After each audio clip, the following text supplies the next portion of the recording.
Welcome to another Fireworks Friday here at the United Shores Professional Baseball League on the USPBL Network. We thank you so much for joining us today as the home Birmingham Bloomfield Beavers host the visiting Westside Woolly Mammoths. That's Nick Matthews. I'm Brennan Shabath. We thank you all so much for joining us, whether it be on Facebook, YouTube, or on the new My Michigan TV, or whether you're here at Jimmy John's Field watching us on the video board. We thank you so much for joining us. Nick, we've got a really great matchup today. This is a Birmingham Bloomfield Beavers team who is now the only other team above 500. They're 11-10 after splitting 2 games yesterday with the Unicorns, a non-public in the morning, and then the public evening game at 7 o'clock that they won 5-0. They're taking on a Mammoths team who is struggling a little bit. They've fallen back to 6-12, currently sitting 4th behind the Hoppers, but they've got 2 of the best arms on the mound today for both sides. Trevor Jackson for the Beavers and Greg Lokinen for the Mammoths. We'll start with Lokinen, who maybe after a slow first 2 or 3 starts has really turned it around through 8 appearances now,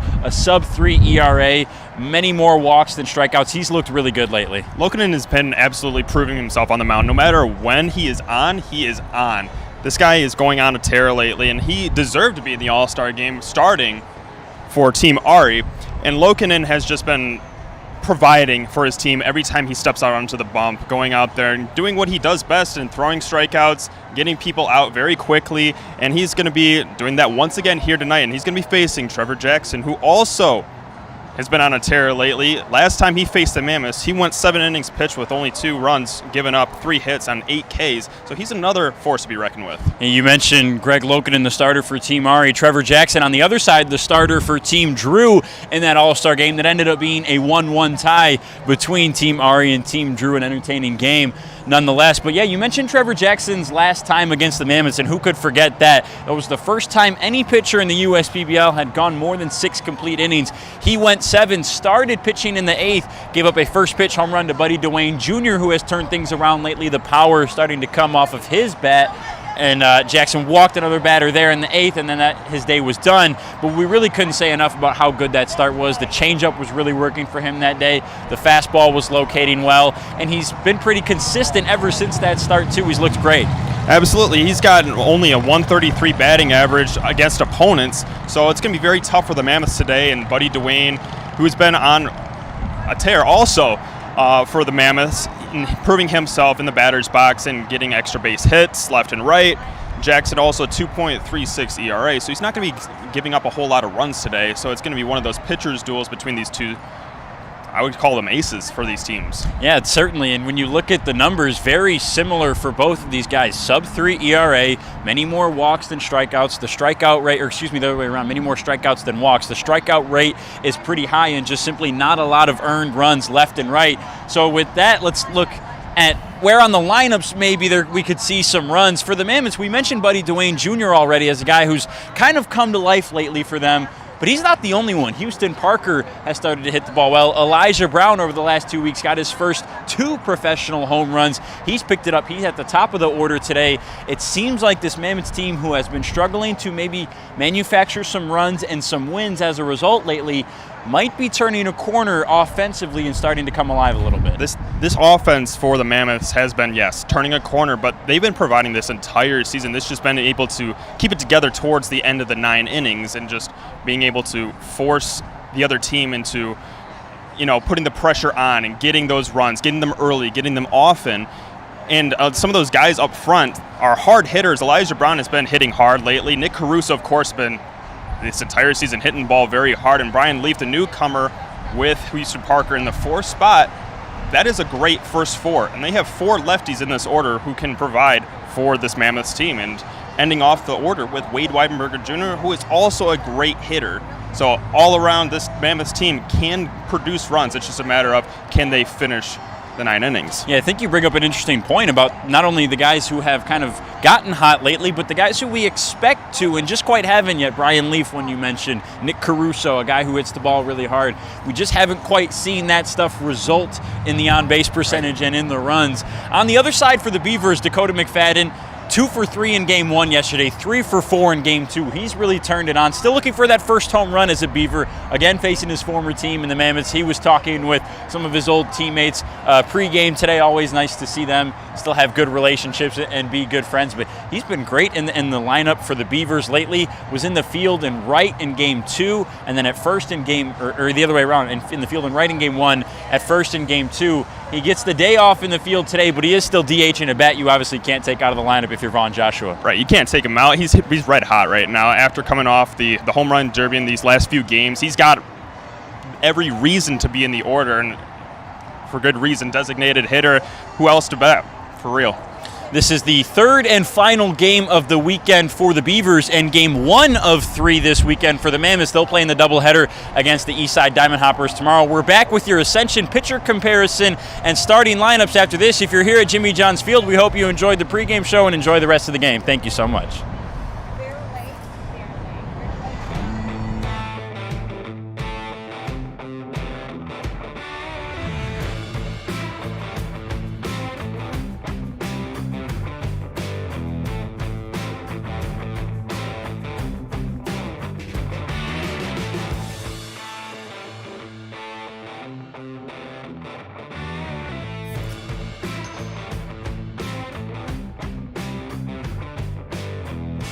How do these business owners find the time for peace of mind? Because they rely on Tryon to handle difficult and time-consuming HR tasks like payroll, benefits administration, and more. Working with Tryon, one of the nation's top professional employer organizations, provides access to top-tier healthcare and employee benefit plans and its team of attorneys and HR experts. With Tryon, you don't have to grow it alone. Visit RelyOnTryon.com. You can always rely on Tryon.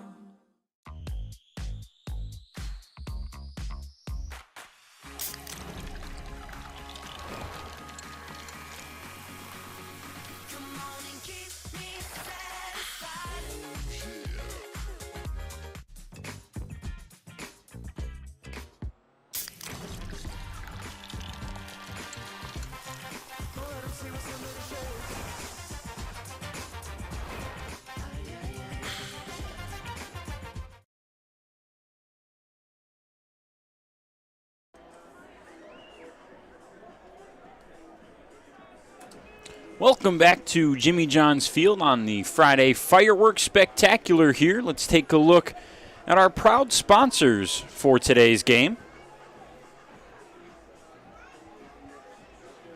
Belfour Property Restoration, Ascension, Budweiser, DTE Energy, Fifth Third Bank, Jarbcom, Jimmy John's, Macomb Community College, McLaren Macomb, McQuaid Heating and Cooling, Plumbing and Refrigeration, Metro Detroit Chevy Dealers, Pepsi, Scott's, and United Wholesale Mortgage. We thank all of our proud sponsors for everything they do for us here at the USPBL. Nick Matthews, Brennan Shabath bringing you the call for this one. Nick, let's take a look at the starting lineups today. We'll begin with the visiting Westside Woolly Mammoths.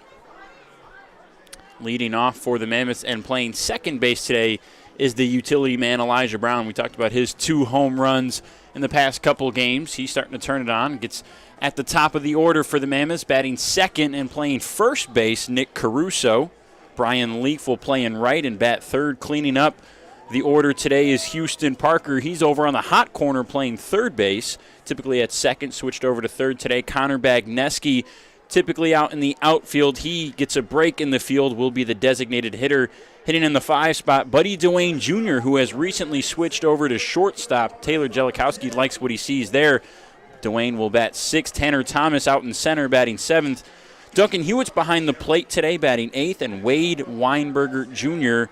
is out in left and batting 9th. Now for the home Birmingham Bloomfield Beavers, it will be Luke Fenley batting first and playing second base. Chris Davis over in left, batting second. Dakota McFadden, 2 for 3 in game 1 yesterday, 3 for 4 in game 2. Gets a much-deserved day off in the field. As we mentioned, a bat you can't take out of the lineup. He's the designated hitter in the 3-hole. Felix Aberrett catches and will clean up for the Beavers. J.D. Stubbs has the first baseman duties today, batting number 5. Marcos Castillo out in center will bat 6th. Wellington Guzman is at short in the double play combination with Fenley batting 7th. Ramirez over in right batting 8th, and Cameron Collette will round it out batting 9 and play in the hot corner at third base. Not a lot of changes in the Beavers lineup. That's pretty much what we would expect to tend to alternate quite a bit. Sometimes McFadden will still catch for the Beavers. That's been a newer thing for him. But a lot of lineup changes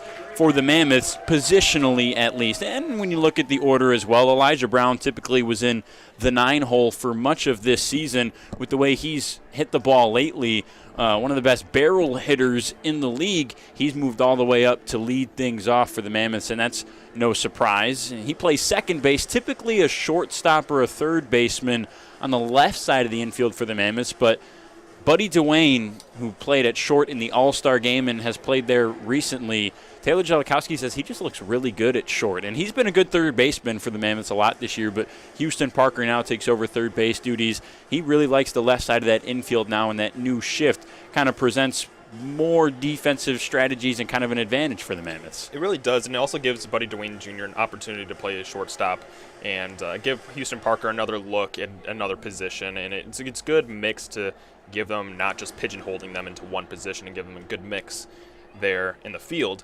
And then going back to Elijah Brown, he's been absolutely tearing up the ball. He's slugging .459 as of late, and is just an absolute menace at the top of the order.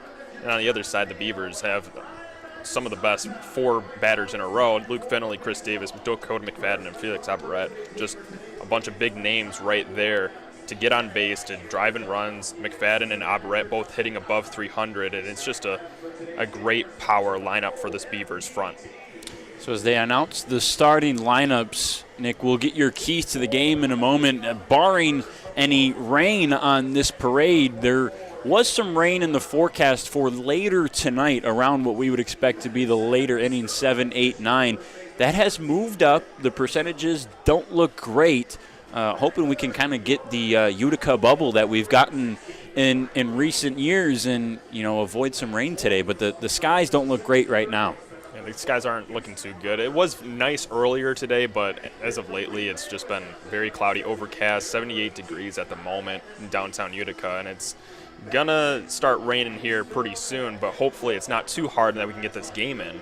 And the wind was hot and heavy earlier, but now it's kind of dying down, but you never know, it could pick up. That was a discussion in the pregame during batting practice with a couple of the Mammoths players. Brian Leaf in particular said, I'm excited for that win today. I'm going to use that and take it over the fence, hopefully, but you're right, the flags have really died down. The one in center, the American flag, is pretty limp. Our pennants in left tend to be blowing towards left field, which could be an advantage for the righties today. So barring the rain and hoping that we play this game, what are your keys to a win for both teams? So for the Mammoths, I have the top of the order needs to get on base as often as they can so they can try to provide run support for Greg Lokinen, who's been wheeling and dealing this entire season but just hasn't had enough run support early in the game, where the Mammoths have had a lot of luck and later in the games coming back and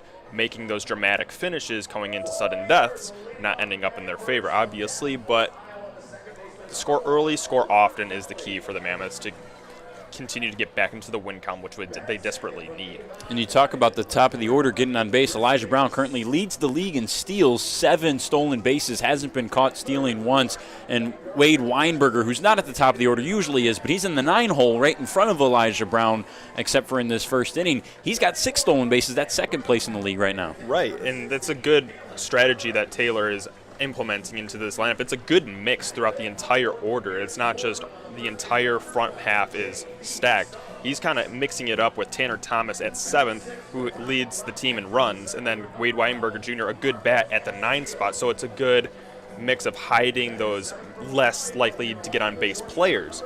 Now for the Beavers, they need to continue to roll and pick up right where they left off yesterday with the win against the Unicorns. A 5-0 shutout victory, which is very impressive against the power-heavy Unicorns team.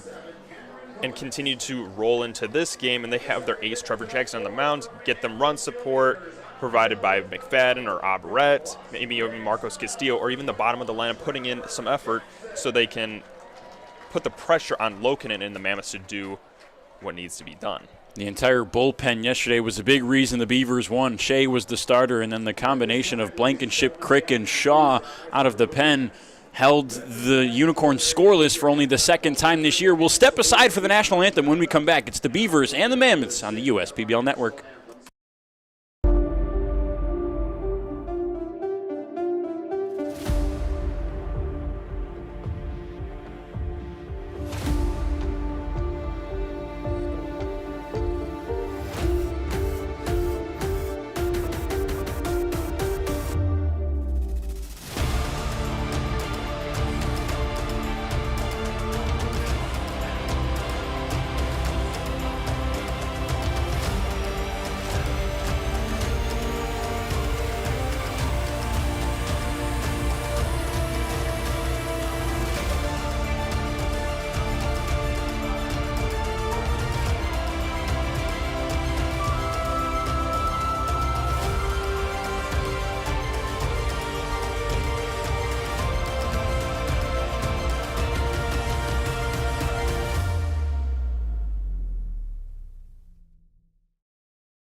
Slide into a new home.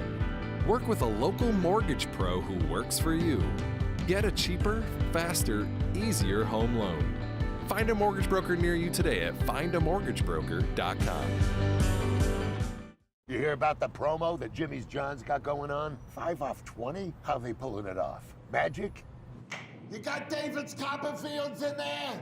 Show yourself, Copperfields! Jimmy John's. $5 off orders of 20 or more.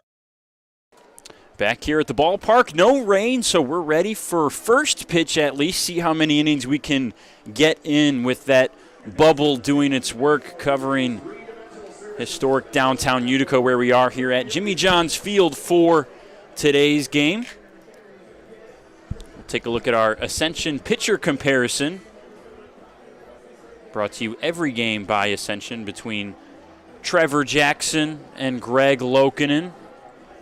Jackson this year, 7 appearances, 4 of them starts. We talked about that sub-3 ERA at 2.36 right now. Nearing 30 innings of work, 26 and 2/3, only 7 earned runs and 12 walks to 33 Ks. He's done a fantastic job against both righties and lefties. You mentioned that opponent batting average, just 133. That changeup for him. He works fastball, curveball, changeup. That changeup for him, talking to hitters around the league, that's the toughest pitch to hit, and it's really hard for guys to stay back and not be too far out in front of that one before it starts to break out of the strike zone. That's right. As a batter, you're like, okay, I see a pitch that's coming right at me that's like a big meatball. I'm going to take a big swing at it, but you realize it's not coming in as fast, and it's the deadly changeup that Trevor Jackson loves to use, and he's going to be using it a lot here today against this Mammoth team. About 10 miles an hour of difference between the fastball and the changeup. Fastball sits around 90-91. The changeup has typically been high 70s, low 80s. It's gotten as high as 82 this year. 11.1 strikeouts per game for Jackson compared to just 4.1 walks. It's stereotypical perfect numbers for a starting pitcher. It's pretty impressive.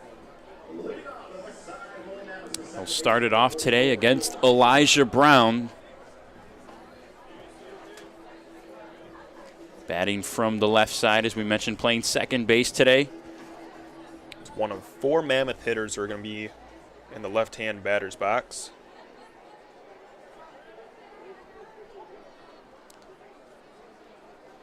First pitch at 7:05, hard hit out to right. A high fly ball, and Ramirez is there. 1 pitch and 1 out. You see Elijah Brown attacking the game right away. He, in his previous game, did the same thing, first pitch, trying to attack it, and they have a different approach. Find a pitch that he likes, and he normally sits back and waits for the pitcher to wheel and deal to him, and he draws a lot of walks too. Now here's the first baseman today, Nick Caruso.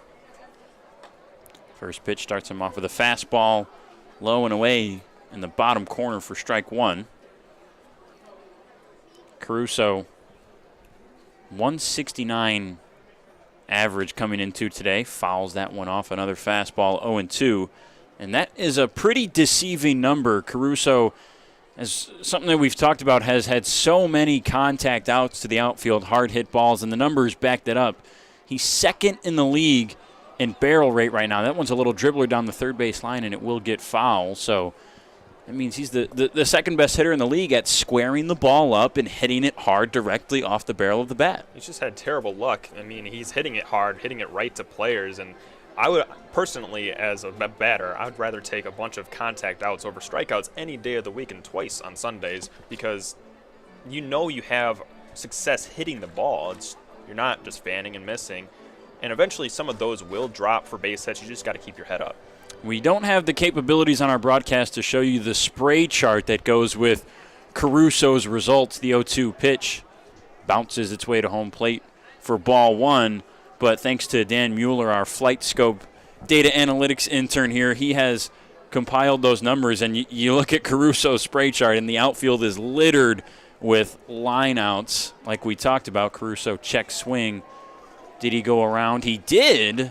That's a bit of a surprise. I didn't think live he went all the way around. First strikeout of the day for Trevor Jackson. Yeah, Caruso, tough luck. He couldn't hold up on that one. Bring up Brian Leaf, who's a newcomer to the league, and he's had some decent luck batting in the 3-hole. Leaf, one of those guys that Jeremy and I have talked about, hits the ball so hard in batting practice, hasn't quite come to fruition yet in a game. There it is, deep to left field. Bye-bye baseball. Right on cue, Brian Leaf starts this game off with a bang. It's 1-0 Mammoths. Do you think he got upset and heard you? I think he did. He was, I tell you, he was smoking the ball in batting practice. He looked really comfortable. He had a couple pure shots to dead center. That one he got out in front of, and it's into the Chevy Pavilion for the first run of the game. All it takes is a little constructive criticism. It doesn't get any easier after Leaf with Houston Parker, another power hitter. Absolutely. That's Leaf's first home run in game number 5 here in the U.S. PBL. First pitch to Parker, chopper over the mound, bounces just in front of second. Guzman will field and fire. So Jackson gets out of the inning only facing 4, but Brian Leaf with a towering shot to left field gives the Mammoths an early 1-0 lead.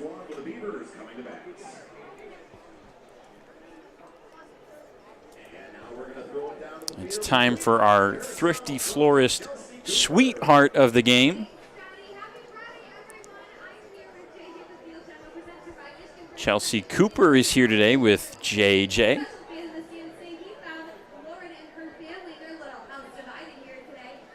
Good-looking flowers, good-looking family, too. Absolutely. Good-looking bouquet. Those flowers are going to need some sunshine soon. Hopefully these clouds can open up and we could get some. Let's take a look at our Jimmy John's Freaky Fast Facts for today. Pittsburgh is the only city where all 3 major sports teams share the same colors. Now, I've talked about this with my roommate. Yeah. Are you a fan of this? I'm personally not. I like the different colors that Detroit has. I do. It depends on the city, but Pittsburgh, it is relevant because all of them do share the same, The entire city, all the bridges in the city are yellows, too. The whole city is black and yellow. So that makes sense. So that for their persona and their team identity or their city identity, that makes sense. But for Detroit, I mean, Sure, we can have different colors. I like that. I like our colors for the Tigers, for the Red Wings, for the Pistons, for sure. But Pittsburgh, it makes sense. Sesame Street is now a real place at the corner of West 63rd and Broadway in New York City. I think this is actually, as of very recently, they just did this, and I'm kind of happy about it. That's pretty cool. That's pretty yeah. sweet. You could live on Sesame Street. A jiffy is an actual measurable unit of time. I wonder how long that is. I wonder. I think I looked it up one time, and it's like defined as a moment of time, which like, okay. A moment is, how long is a moment? Right, how long is a moment? It just That's continues the question. A moment can vary so much. Now the question is, what can the Beavers do in response to the deep solo shot from Brian Leaf? They'll face that man, Greg Lokinen, who's been nothing but good this year for the Mammoths. 8 appearances, 7 of them starts, 2.14 ERA in 33 2/3 innings. Over 10 walks per game and over 10 strikeouts per game, under 5 walks per game. Similar to Jackson. I mean, we talked about it pregame. Their numbers are both so similar. Opponent batting average of 157 for Lokinen. Guys just have a tough time hitting him. Absolutely. Both of these pitchers are going to be lights out. They have proven themselves, and it's just going to be a scarce offense game since both of these pitchers are dueling against each other. Leading off for the Beavers is Luke Fenley.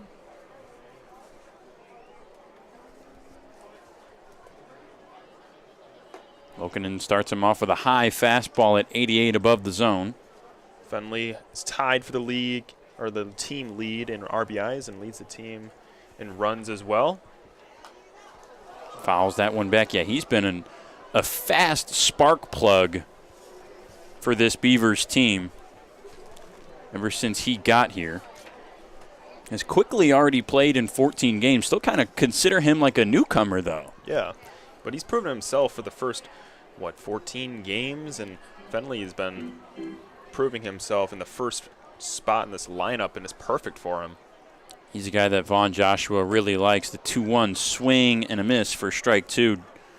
Vaughn has talked about just how competitive he is. He's a gamer, a ball player through and through, and we've seen that. Hitting .261 through 14 games. That one's outside. Count is full.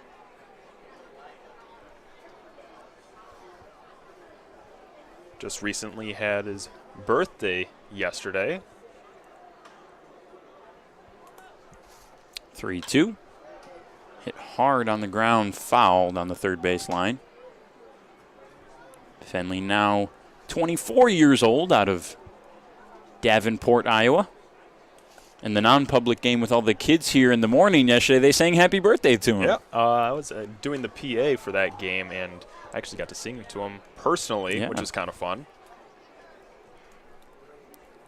Fenley spoils another one foul.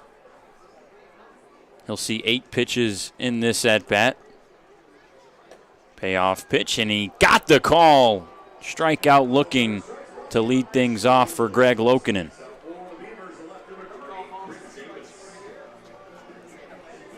So Fenley goes down on strikes for the 10th time this year, brings up Chris Davis. Davis, one of 2 lefties in this Beaver order. The other being J.D. Stubbs, who will bat 5th. Lefties have been no trouble for Lokinen this year, just a 122 average for lefties. In total, the team's only been hitting 157 against Lokinen. The ball one is fouled off. Lokinen works 4-seam and 2-seam fastball, a changeup, and then that curveball that has been so deadly all year, the 1-1. Fastball high, fastball heavy to start today. That's how Luke Fenley went down.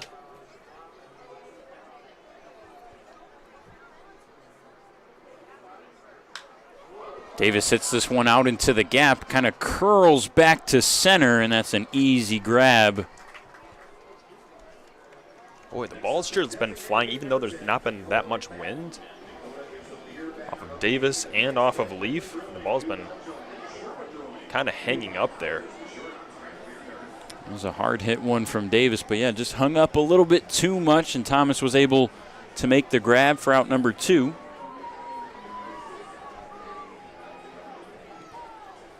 And here's the guy we've talked about.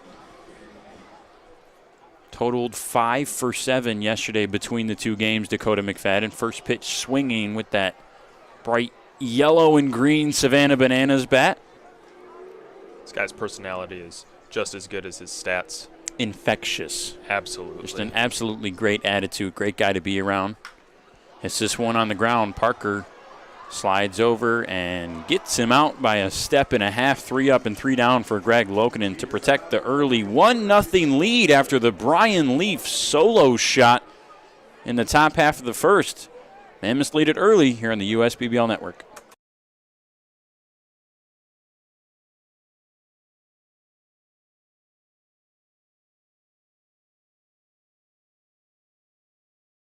I'm all in with HR and Organizational Development Council. I'm all in with Marketing and Business Development Council. I'm all in with Operations and Member Experience Council. I'm all in with CEO Council. I'm all in with Lending Council. I'm all in with CFO Council. I'm all in with Technology Council. Our credit union is all in with CUNA Councils. They call me Prospects. Since the day I was born as a diver's watch, the challengers of the world have taught me many things. Life is not a numbers game. It's about challenging ourselves. No matter what happens, just follow your heart. These pioneers drive our generation forward. Not by setting records, but by never giving up. Keep going forward. Prospects. Available at Lucido Fine Jewelry.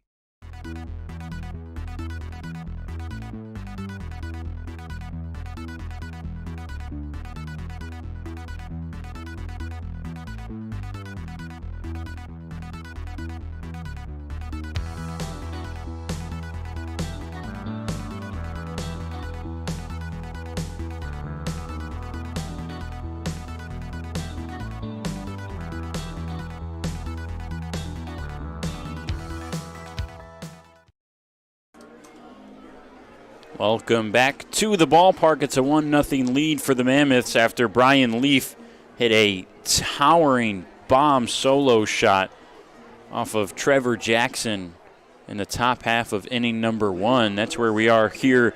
Top of the second, it'll be Connor Bagneski, Buddy Duane Jr., and Tanner Thomas, 5, 6, 7 hitters. And despite everything that Jackson has been good for, and we talked about how similar his numbers are to Lokinen's, the one difference, Greg Lokinen has given up 1 home run this year. Jackson has struggled with the long ball. That's the 4th one that he's given up this year. 4 home runs is tied for the most among a few pitchers in the league. Do you think that could be due to his changeup or his fastball? I think people are starting to figure out the changeup a little bit. I was talking to Joe Burke and Luis Attilis of the Hoppers and Unicorns, respectively. They're both working in the stadium today on the stadium staff, and they said what they're going to do against Jackson is move up in the box. So if you're swinging early on that changeup, you're catching much more of it than if you were backed up. Bagneski is deep in the box, swings on that changeup. Foul. He's behind 0-2. Now for Bagneski, if he is backed up way in the box as he is, for that changeup, what he's going to have to do is just sit on it and make sure he gets enough of it.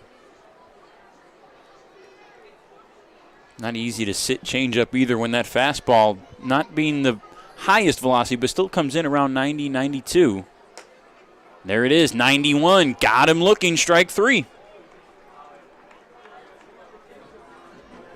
So that could be the move for these Mammoth hitters and for the rest of the teams watching for changeups that are lingering as they are. Move up in the box.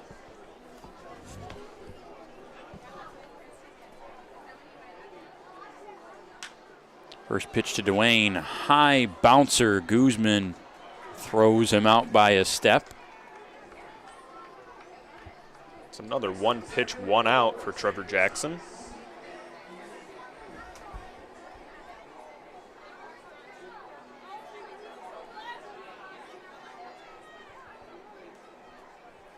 Brings up Tanner Thomas.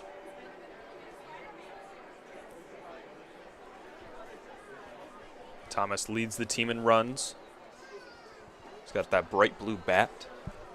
Big swing and a miss with it right there. Falls behind 0-1.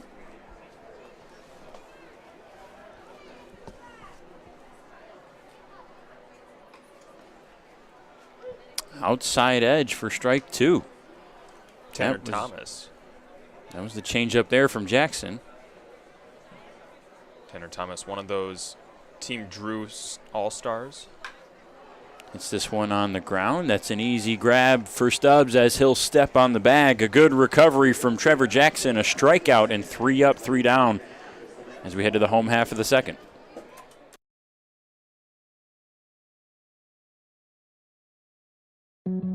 Every summer, my family loves to have a neighborhood movie night in our backyard. And with my Chevy Blazer, I can head out and get everything we need for a great night. It has plenty of room for picking up friends, and the available hands-free liftgate is perfect for loading unhandy supplies. You know, it may be movie night, but my Blazer is the main attraction wherever I go.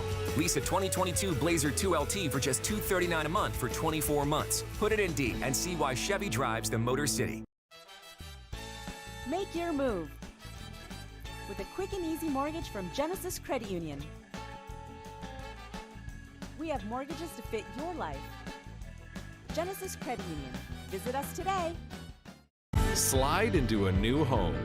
Work with a local mortgage pro who works for you. Get a cheaper, faster, easier home loan. Find a mortgage broker near you today at findamortgagebroker.com. Breeze of a first inning for Greg Lokinen. Breeze of a second inning for Trevor Jackson. We'll see what Lokinen can do here in the bottom half of the second. He'll face the 4, 5, 6 hitters, Aberrett, Stubbs, and Castillo.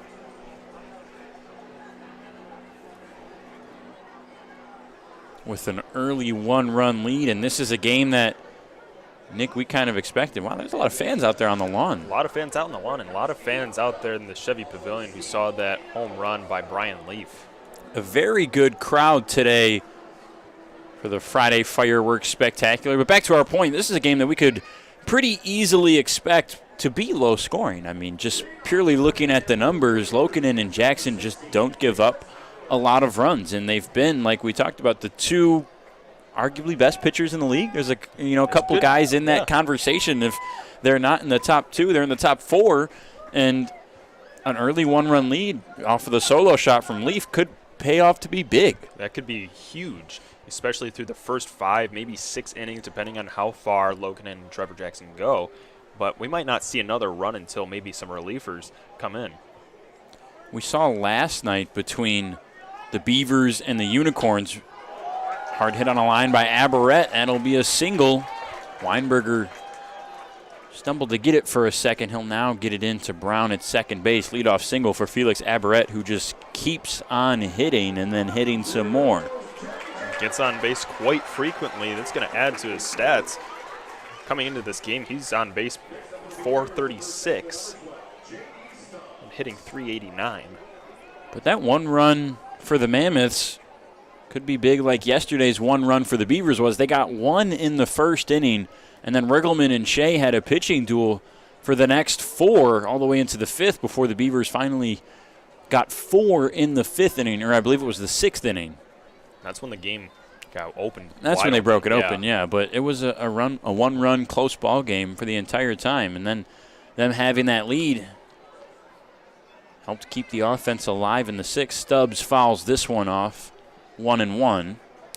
Shea had an outing yesterday, 6 innings pitched, striking out 8, giving up nobody. It's exactly what he needed and what the Beavers needed against an offense-heavy Unicorns. Curveball doesn't quite get in there. Nice movement on that. 2-1, though.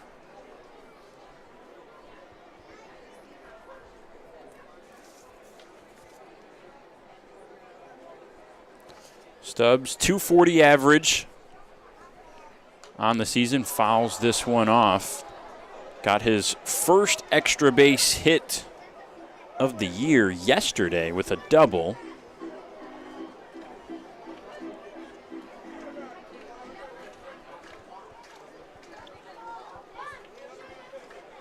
Two RBIs to go along with that 240 average, a guy who we talked about you'd expect to have a little bit more power just looking at his build, 6'2", 221.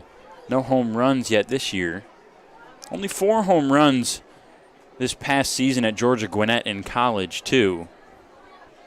Just a really consistent contact hitter. Hit 340 in this most recent year in college. Hits this one a little soft fly ball. Going back is Dwayne. He'll make an over-the-shoulder catch. Quickly throw it into first. Aberrett racing back. He will get there.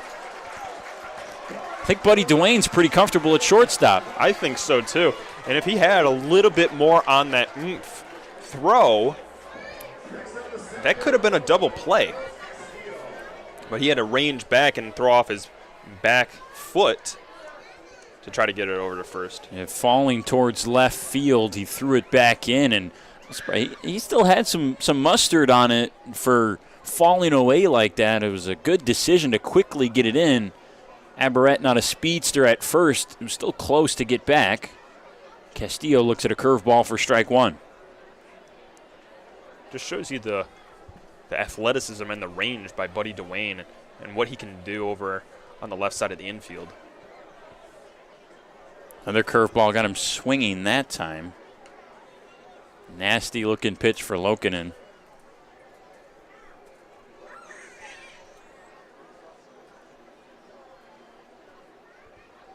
Swing and a miss. 1, 2, 3 pitches, all of them strikes. Castillo goes down swinging, the second strikeout for Lokinen. Now 1 on and 2 out for the shortstop Guzman.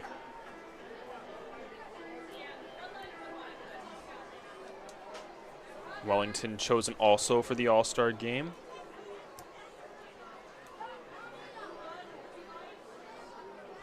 Lokinen works from the stretch. Third base side of the rubber. First pitch misses high, ball 1.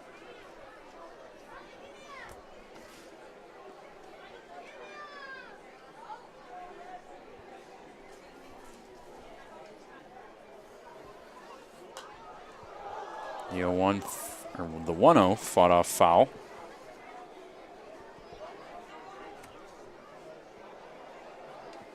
Guzman recently got his first professional home run last week. Hitting 200 coming into today. Ball and a strike is in there on the curve. That curve is nasty. Something Lokinen, after struggling through his first 2 or 3 starts like we mentioned, really worked on fixing, and oh my goodness, he has got it fixed right now. Back-to-back strikeouts to end the inning. A leadoff single for Aberrett, and then fly out, strikeout to get out of it for Greg Lokinen. He looks good right now. We head to the third. Companies are competing for talent like never before. With the complexities of handling tasks like payroll, benefits administration, and other HR functions, it's easy to see how a professional employer organization like Tryon Solutions makes all the difference. Tryon empowers businesses of all sizes to attract and retain talent by offering access to top-tier healthcare and employee benefit plans. With Tryon, you don't have to grow it alone. Visit RelyOnTryon.com. You can always rely on Tryon.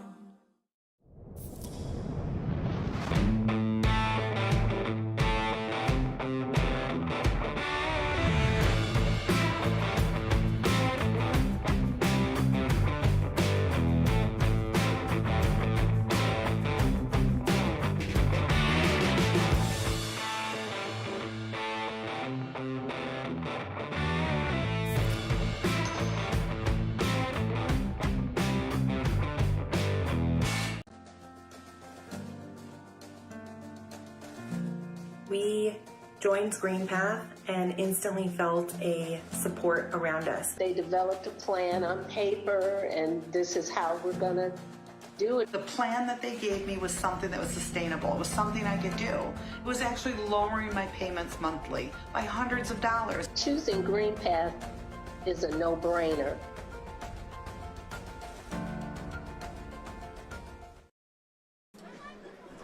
See if Trevor Jackson can follow up his second inning with a good third. Had a strikeout to Bagneski, and then back-to-back groundouts to get out of it. He'll face the 8, 9, and then 1 hitters, Hewitt, Weinberger Jr., and then Brown when the lineup flips over.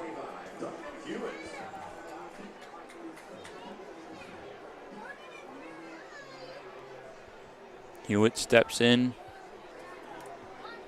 hitting 167. First pitch outside, ball 1. Hewitt behind the dish, and Caruso over at first base.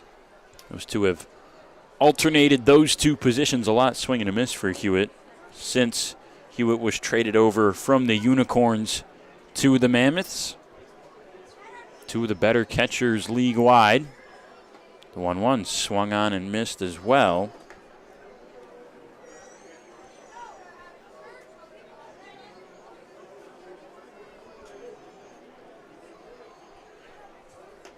One-two, good eye by Hewitt to stay back, a guy who struggles a little bit with the chase rate.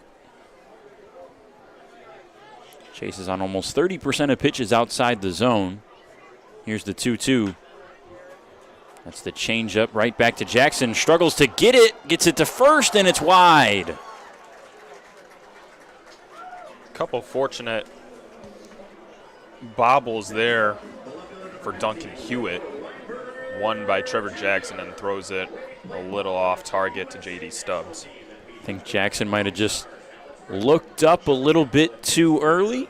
Tried to get ahead of himself before he really grabbed the ball, and that led to a few bobbles. Allowed Hewitt to reach. Leadoff man is on for Weinberger Jr.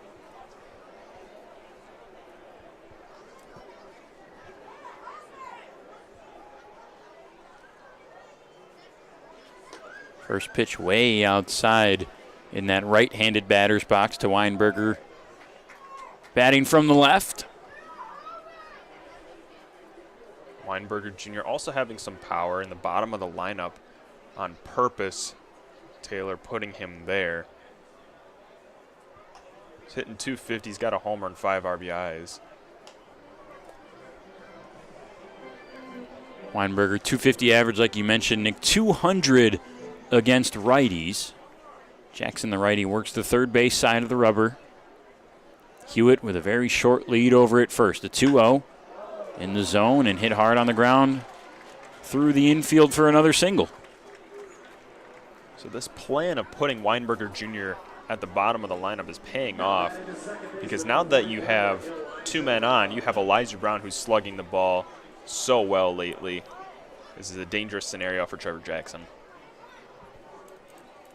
We've seen Jackson get out of jams before. There's something brewing right now with a 1-run lead already for the Mammoths. We just haven't quite seen the swings and misses first time through the order from these Mammoths hitters that we're used to seeing from Jackson. We've seen that a lot too. First pitch way outside to Brown.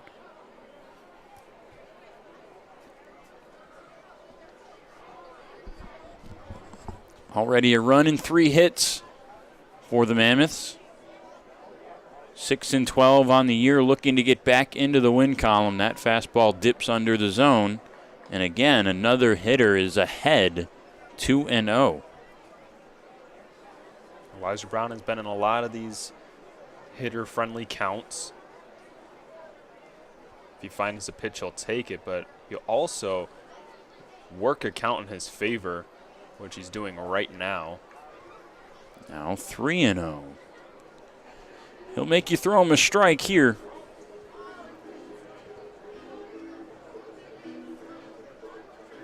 It's what the leadoff and 2 hitters are supposed to do. Work the count in your favor, get on base for the next guys to knock you in. Brown flew out on a hard fly ball to left last time, and that's just 4 straight pitches outside of the zone for Trevor Jackson. The walk loads the bases for Nick Caruso. First walk of the day, and I think that's something that was just bound to happen with the way Jackson has been missing the zone this first time through the order. Felix Aubret going to have a little chat with him about that, most likely, and seeing how they can attack Nick Caruso. But Nick Caruso's got an opportunity to get some more RBIs here with nobody out and the bases juiced for Mammoths. We talked about it. This is not necessarily a guy you want to see with the bases loaded and nobody out. He's going to be aggressive here, and when he does that, he'll put the barrel on the baseball. First pitch swinging, a nice changeup there. That's what we haven't seen yet from Jackson, the changeup for a big old swing and miss. Yeah, Nick Caruso's exit velo is pretty high, too. If he hits one over to that right center gap, it could be huge trouble. Average exit velocity for Caruso just over 78 miles an hour. Top 20 in the league among all hitters. Looks at ball 1 in the dirt.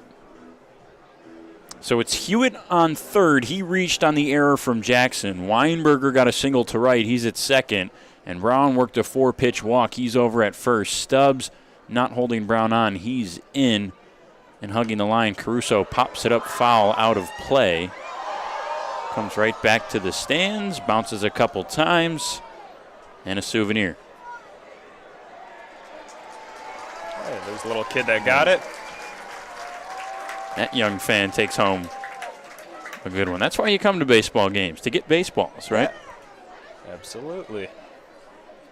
Something that other sports don't really get to do all that often. Sometimes golf. A ball and 2 strikes is hit to left for a single. This will easily score 1. Weinberger is held at third, and the bases stay loaded on the RBI single from Nick Caruso. It's hit hard to the left side, got through the gap, and that's exactly what Nick Caruso needed to get done. A couple smiles from him. We're back to the souvenirs. Baseball, you get handed a baseball. Golf, you can get handed golf balls. Football, sometimes if you're lucky, they hand out footballs after a touchdown or playing catch with you. But baseball, it's a little bit more frequently, and I like that. My favorite in football is when a guy is so excited after a touchdown, he just looks up to the sky and just chucks the ball as hard as he can. That's always so much fun. It's fun to watch. Just the pure adrenaline and see how far they can throw it into the stands. Leaf, who already has a deep home run today, big swing and a miss there, probably wanted to get his second for a grand slam.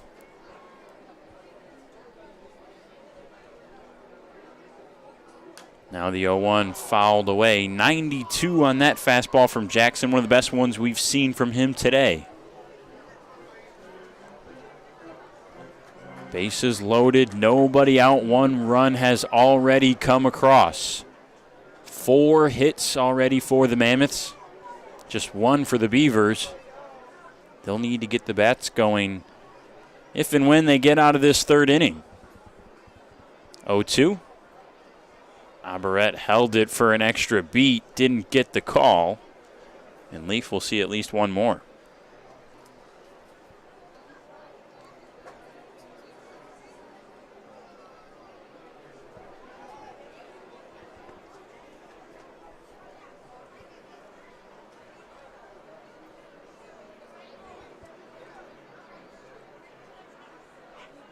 One, 2 again. Ooh. Just inside. Almost went for the curveball there. That's a good pitch from Jackson, a pitcher's pitch, but Leaf did a nice job to lay off of it. Leaf also crowding the plate a little bit. Trying to see the pitch all the way through. 2-2. Smashed into the ground, foul.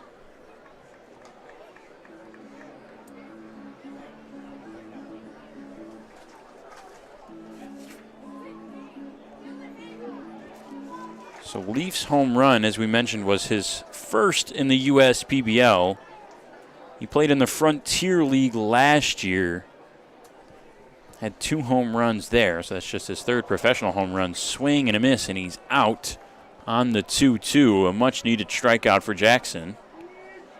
It's his 3rd of the game. Still only out number 1, and the cleanup hitter, not how you draw it up, but does come to the plate with the bases loaded. This inning started with Duncan Hewitt, the 8-hitter, reaching on an error. Single walk, single strikeout brings up the cleanup man, Houston Parker. Leads the team in hits and also leads the team in RBIs. First pitch is out to center. This will score at least Weinberger Jr. Racing over is Ramirez. He'll cut it off and throw to third as both runners tag. Brown dives in safely. Caruso sneaks over to second. All of that happening while Weinberger Jr. scores the 3rd run for the Mammoths. It's a good job by Houston Parker to hit one to the right center gap and hit it deep enough that Elijah Brown doesn't get caught over there at third base, and Caruso, smart base running over there to tag up to get to second base. So Parker's out on the sac fly. Weinberger scores. Brown and Caruso each move up a station. That brings up Connor Bagneski, 0 for 1 today, struck out looking in the 2nd. Big swing and a miss there. Aberrett likes what he sees.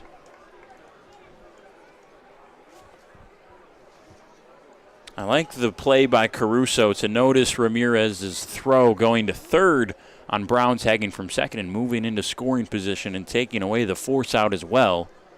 Second and third, 2 outs for Bagneski. In the gap to left, moving over is Davis, and he'll grab it for out number 3. So all things considered, only 2 runs coming across. That's not too bad for Trevor Jackson. Still a 3-run lead for the Mammoths. That is your 5th third out of the game, brought to you by Fifth Third Bank.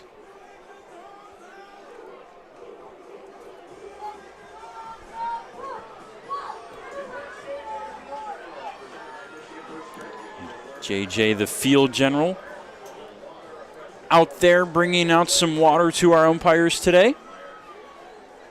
Usually that's probably the favorite time of the game for the umpire. We've had so many hot, muggy days recently. As you mentioned pregame, though, high 70s, it's been colder. It's been chillier, yeah, and it continues to keep dropping down, and right now we're sitting at 77, which is nice. It's comfortable, but it's still very overcast and a little humid as well. Now our DTE Kid Race, the mascot, it will be Buzz facing our brave competitor today. I think Buzz got a late start, didn't hear the gun go off, and he's way behind. And yet again, another poor showing, Nick, from the mascot. She's going to win this one easily. It's not even close. Buzz not even halfway to third base. Undefeated remain the Kids. Tough break, Buzz. You got to get Buzz off the field before we start to play. He's taking his time. Another tough day. Hasn't been a tough day for Lokinen so far. He's looked really good. Just 1 above the minimum, only 1 hit allowed. That was Felix Aberrett the last inning. He'll face Ramirez, Collette, and Fenley. The 8-9-1 batters here in the bottom of the 3rd with more insurance now, a 3-run lead. Like we mentioned earlier, the keys to the game for the Mammoths have been to score early and score often, and so far they've been successful in both of those things. They're scoring early, and they've scored in 2 different innings so far, and it's not even the 4th yet.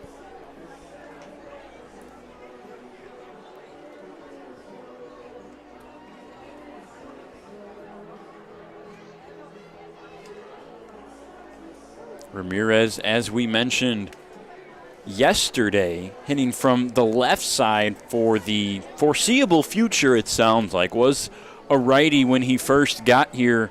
Played a few games with the Unicorns, hit a grand slam righty, was traded over to the Beavers, had that little wrist injury, now hits from the left side, partially because of that wrist injury, but I think more so because, he said it feels comfortable on the wrist and it feels better than hitting from the right, but more so He was a switch hitter in high school. He's hit lefty before, and it's just a smoother, better contact swing. He likes it more. His coaches like it more. And I was talking to Josh Hines today, and he said he's even got a little pop. He had a few that he just flicked the bat in the zone, and he got to the warning track. I mean, if he really starts to swing hard, he could get some pop out of that from the left side.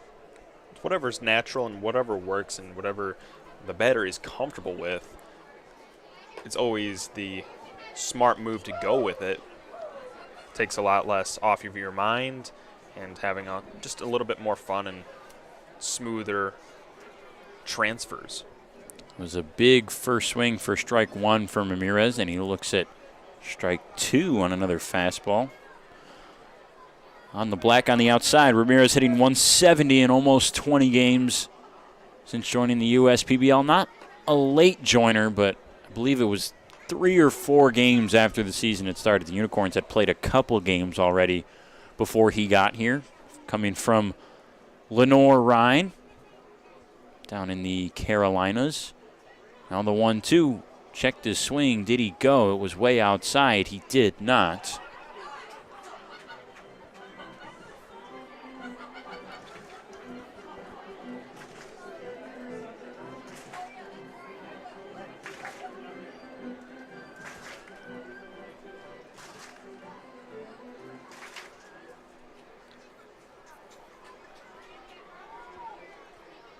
Payoff pitch on the 3-2, lined out to the gap, just hung up long enough for Weinberger Jr. to get under it and out number one. Looked like he was going to die out there, at least have enough speed to hit the gap, but Weinberger Jr. was fortunate enough that it did hung up. Yeah, I thought Ramirez had a base hit. He can stretch those into more when they're into the outfield like that towards the gaps. Here's Cameron Collette, 246. Average on the season, looks at ball one.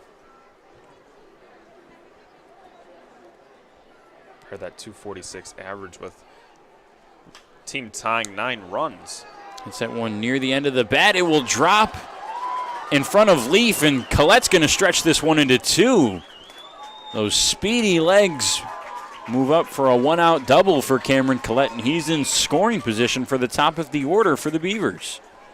Maybe a little bit of a response here. Maybe a response, maybe to chew back some of this lead that the Mammoths have had. But it was good heads-up base running, finding that it dropping in front of Leaf out there in right field and shying away from it. He over-pursued and found himself on second base. First pitch swinging to Fenley, deep to left field. Weinberger back, he looks up and it's gone. Don't count out this Beavers lineup. Luke Fenley, his first professional home run, has made it just a 1-run ball game. Back-to-back extra base hits for this Beavers team. Collette and Fenley, the 9-1 hitters, both still tied with each other for the most runs on the team after that 2-run shot. We've seen that wind help some balls out to left field. The second home run today. Each team has one. Leaf for the Mammoths and now Fenley for the Beavers. And it's just a 3-2 game for Chris Davis. Only the second home run Lokinen has given up.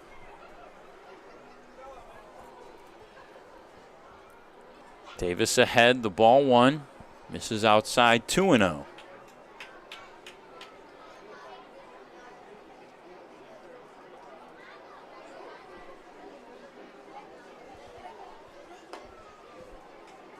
Lokinen may be a little rattled by the home run. It's 3-0 on the lefty Davis. Looking back on that home run, Fenley got a fastball in the heart of the zone and absolutely turned on it. Got a late birthday gift. 3-0, Davis was taking all the way, and that one misses inside for ball 4. Fenley might have rattled Lokinen a little bit with the home run. It's followed up by a walk, so after the first out from Ramirez on a decently hit ball into left. Double home run walk. Just one out now for Dakota McFadden. That's the first walk for Lokinen.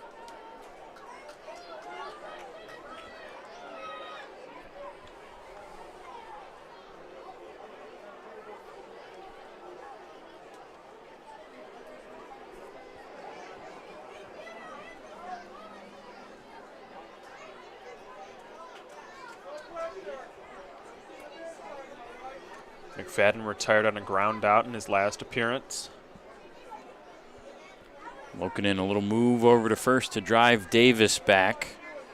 Davis has been caught stealing once, has only tried once this year, but he does have a lot of speed, poses a threat despite not trying to go a lot this year. Now the first pitch to McFadden, and that's going to be another single. Out into right. Davis will hold at second as Leaf gets it in. McFadden didn't get all of that by any means, but it was a good location since Elijah Brown was playing more towards second base and found the hole over between first and second. Brown probably playing over at second a little bit because of the speed of Davis having to cover the bag if he did decide to go. So it's 4 straight base runners for the Beavers now, and Felix Aberret steps up.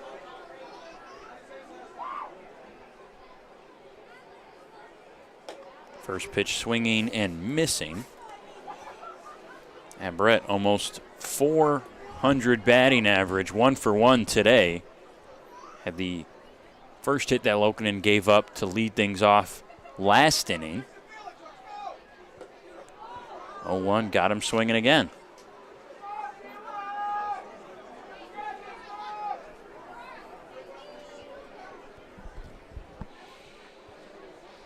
Davis at second, McFadden at first, just 1 down in the inning. Already a home run from Fenley. That made it a 1-run ball game.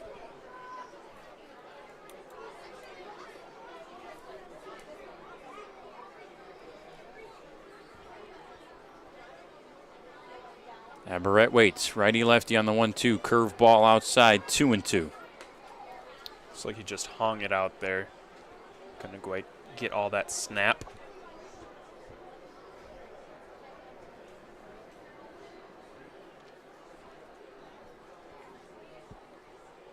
Two now. Out to center, hanging up a little bit. Caught by Thomas. Davis will tag. Throw is cut off by Dwayne. I don't think he quite knew Davis was going. Seemed a little surprised when he turned around and saw Davis 3/4 of the way to third. So Aberret moves a runner over, 2 down for J.D. Stubbs. Stubbs has a chance to tie this game up with 1 swing of the bat. He has a chance to take the lead as well if he gets all of it.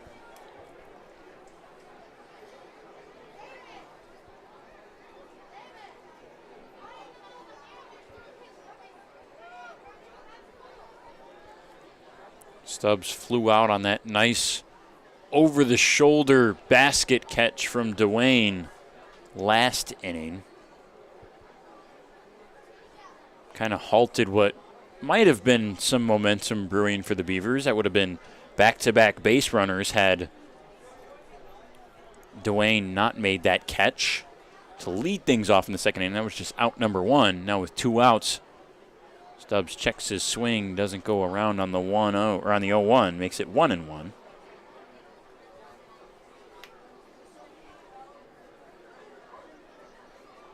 Castillo waits on deck. He's probably itching to get up there. Very young guy out of Coppin State. You can just tell lives, breathes, and loves the game of baseball. Stubbs hits this one hard into the ground off his foot, so it's foul. Davis had a great jump on that and would have made it home safely for sure. But with 2 down already, might not have mattered. 3 hits in the inning already. 2 runners have come across and 2 wait on. It's McFadden at first and Davis at third.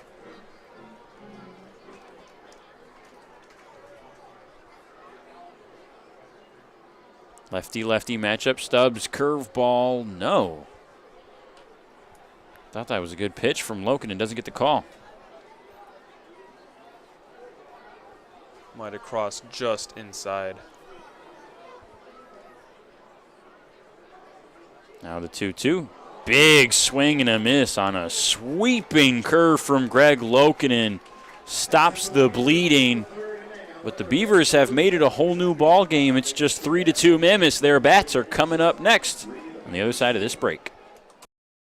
Companies are competing for talent like never before. With the complexities of handling tasks like payroll, benefits administration, and other HR functions, it's easy to see how a professional employer organization like Tryon Solutions makes all the difference. Tryon empowers businesses of all sizes to attract and retain talent by offering access to top-tier healthcare and employee benefit plans. With Tryon, you don't have to grow it alone. Visit RelyOnTryon.com. You can always rely on Tryon.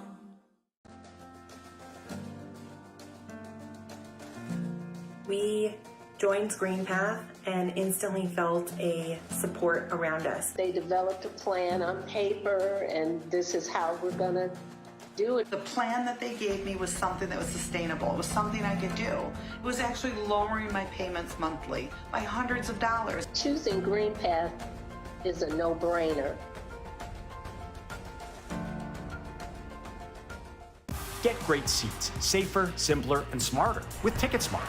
Choose great seats from over 125,000 live events, all backed with a TicketSmarter 100% ticket guarantee. Get your tickets smarter at TicketSmarter.com.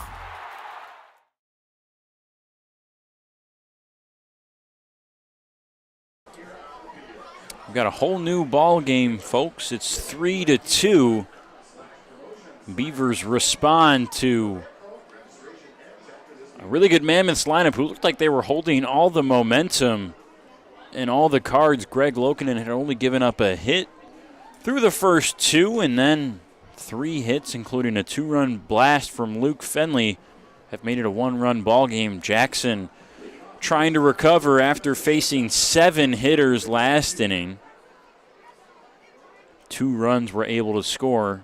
Bases loaded a couple times. There's Christian Dearman, Nick Caruso.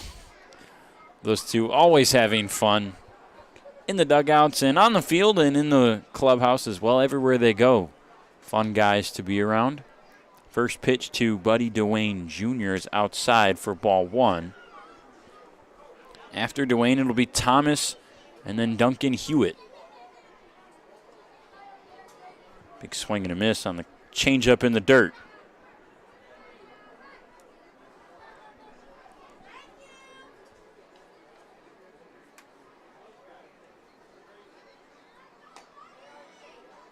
Outside edge for a called strike. Good pitch from Jackson.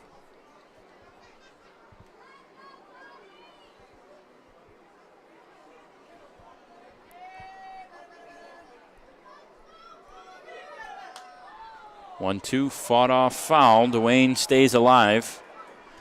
Buddy Dwayne, top 10 in the league in hard hit percentage. Almost 40% of his swings result in hard hit balls. Big sweeping curve. Jackson wanted Dwayne to chase. Isn't going to get it.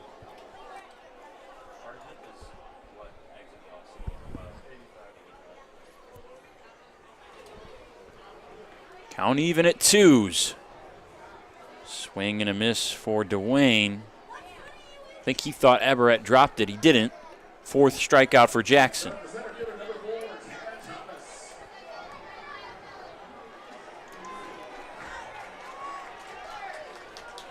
Jackson matching his opponent with 4 strikeouts and 1 walk.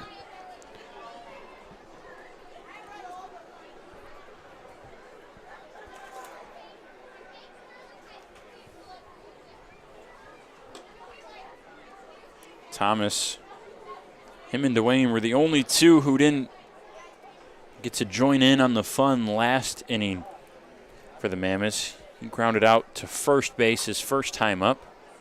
Fouls this one away off his foot.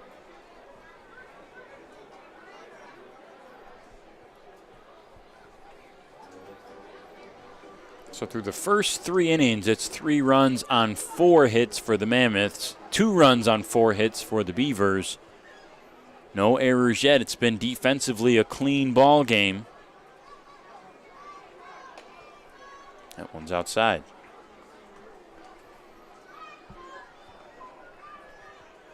Good energy in the stadium right now. A full house tonight. Despite the chillier, overcast weather. Fouled off by Thomas. Yeah, it's a lot of overcast right now, and it shouldn't be seeing any sun here tonight, but still a lot of bright sunny faces here, watching some good baseball. The 2-2. Swing and a miss. Strike 3 for Thomas. Back-to-back Ks. Looked like he tipped it. I think he tipped it, yeah. I thought it hit the dirt, and that was the sound we heard. Looks like I got a piece of that bright blue bat. So we'll redo the 2-2. High and away. I wonder if the no sun tonight maybe is the reason we're seeing more hits and more hard hit balls. That was something we talked about last night with Jeremy, the shadows and how difficult that can be for hitters. They always play a factor in the evening games, and after Jackson looked like he might have had a strikeout, 2 pitches way outside, and the walk to Tanner Thomas. It could be a factor with, absolutely, with the shadows and being able to pick up the ball and not being able to barrel it up as better as on a cloudy day like tonight. It could be the reason why we're seeing so many fly balls and some of them getting out of here.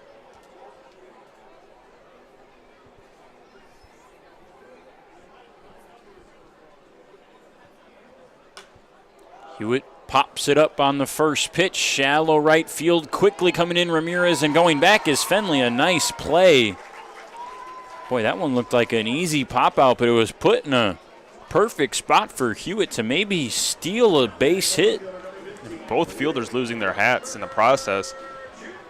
It's incredible range by Fenley. Also incredible height on that pop-up. Pops out to second for the second out. Brings up Weinberger Jr.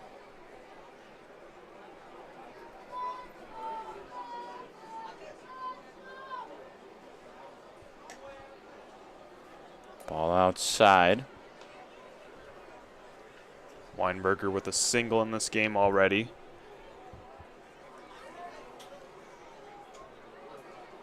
He was part of that fiesta last inning. Big swing and a miss there.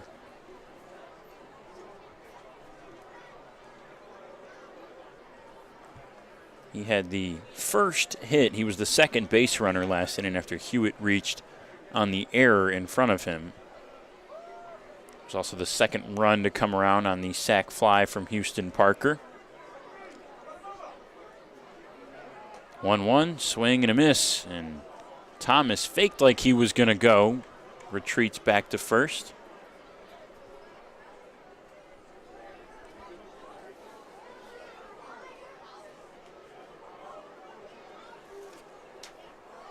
Thomas this year, another high count base stealer, 5 bags snatched on 6 attempts.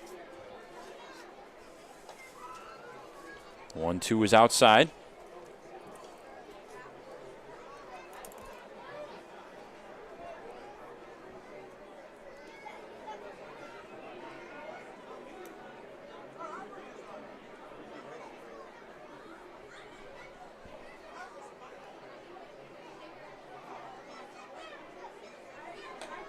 Two outside again. Jackson just really struggling to find the zone right now with any of his pitches. That fastball missed. Thomas only reached on the walk after what looked like should have been a strikeout. Barely nicked the bat for a foul tip, and then the next 2 were way outside. Works in Thomas's favor. Jackson faces another full count, and that one bounces into the dirt. Thomas was on the move. He'll keep going for third as that ball's live on the wild pitch. Now runners occupy the corners. And the leadoff hitter, Elijah Brown, will step to the plate. It's a good read by Tanner Thomas by taking off on that pitch, and then fortunate enough it gets away from Felix Abaret and going away far enough for him to reach third base. We've talked about it before. Large foul territory behind the lines here at Jimmy John's Field, and Abaret and Jackson are victims of it there as Thomas gets to third. And now Weinberger will steal second pretty easily. No throw from Abaret. They won't even contest. 2 in scoring position now for Brown.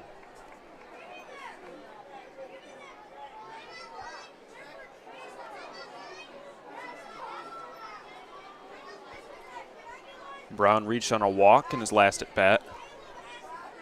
He was also part of the party. The 1-0 swing and a miss. Brown this year 2 for 13 with runners in scoring position. Also just 1 for 11 with 2 outs. Numbers are not in the Mammoths' favor at the moment. The 1-1. Brown lays off of it for ball 2. The good hitters count. Brown could also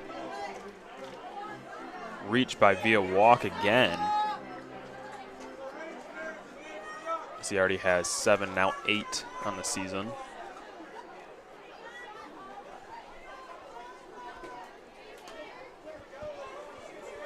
Brown doesn't like the call. Jackson gets it on the outside part of the plate for strike number 2.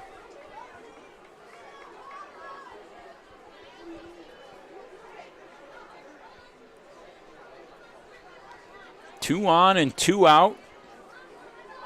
2s are the count. Hard hit. That's going to be an RBI single for Brown, and it gets past Ramirez. Weinberger's going to score. He quickly got it again. Fenley over to first. Not in time. Boy, dangerous territory for Ramirez. I was talking coincidentally today to Elijah Brown and Nick Caruso. We were talking about how the ballpark, like you and I have talked about, doesn't lend itself to triples. And I said, yeah, this guy, I put it in my notes because it's so impressive. Brown has 2 triples this year. He's got so much speed. If that one got any further past Ramirez, he was in line for another triple. Absolutely. Hitting it to the right side in this ballpark, anywhere down the line, it could be trouble and extra bases for sure. And by skipping past Ramirez, definitely a triple opportunity, and Caruso drives this one deep. Out to left, elevated it, hit it hard, but it's Davis who's under it, but not before a 2-run single for Elijah Brown extends the lead. It's 5-2 Mammoths. There are many things you can rely on in this world, like a sunny day brightening your mood, your mom baking the world's best apple pie, and never a dull moment in running your business. And when it comes to time-consuming HR tasks, you can rely on Tryon. Tryon can handle payroll and taxes, employee benefits, and more, so you can stay focused on attracting and retaining the best talent. With Tryon, you don't have to grow it alone. Visit RelyOnTryon.com. You can always rely on Tryon.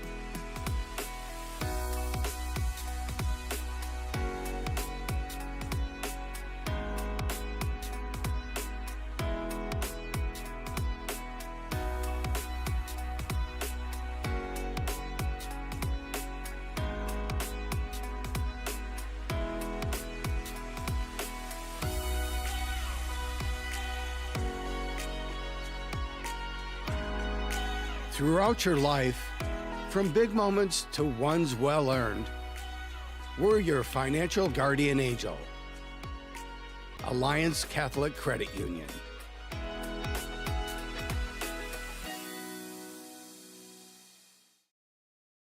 The Mammoths keep on hitting. They extend their lead to 5 runs to just 2 for the Beavers, but the Beavers were able to respond in the third inning. We'll see what they can do here in the home half of the fourth. It'll be Castillo, Guzman, and Ramirez due up, and checking in on the YouTube. That'll make some people happy. A couple Guzman and Castillo fans on there. First pitch to Castillo, fouled away. Ivelisse B says, let's go Wellington Guzman. Jeffrey Guzman says Guzman's older brother is here watching from Albuquerque, New Mexico. We thank you for joining us, Jeffrey. Manuel Castillo says, let's go Marcos, let's go Beavers. Susan Murphy also cheering for Luke Fenley after his 2-run blast. Says, let's go Luke Fenley, keep it up Beavers. Castillo falls behind to Lokinen 0-2. Lefty-righty matchup, fastball put on the ground. Caruso gets under his glove. Went down to a knee, and you don't see that too often. When an infielder goes down to a knee, the ball gets by them, but it does, and the Beavers will take a leadoff base runner, whether it's error, walk, or single, and this time it's Castillo reaching on an error. It's a tough break for Nick Caruso. He squared it up pretty nicely, but it just took a wicked hop underneath his glove. Still be recorded as an error 3. It's got to be a little frustrating if you're Greg Lokinen. He got ahead 0-2 on a good hitter in Castillo. Guzman fouls that one off. I think Hewitt was shaken up a little bit. That one might have caught him. Guzman, another good hitter who's starting to come around a little bit for the Beavers. Hitting 200 now, as we mentioned. Had his first pro home run recently. 4 RBIs that go along with that. Really good numbers at UNC Pembroke in this most recent 2022 season. Big swing and a miss there. That's in the dirt, and Hewitt will grab it before Castillo can get any dirty thoughts running to second. It's a good block there by Duncan Hewitt, and keeping it in front of him that would have got by. Definitely a runner on second would be the other option. It's good work keeping it in front.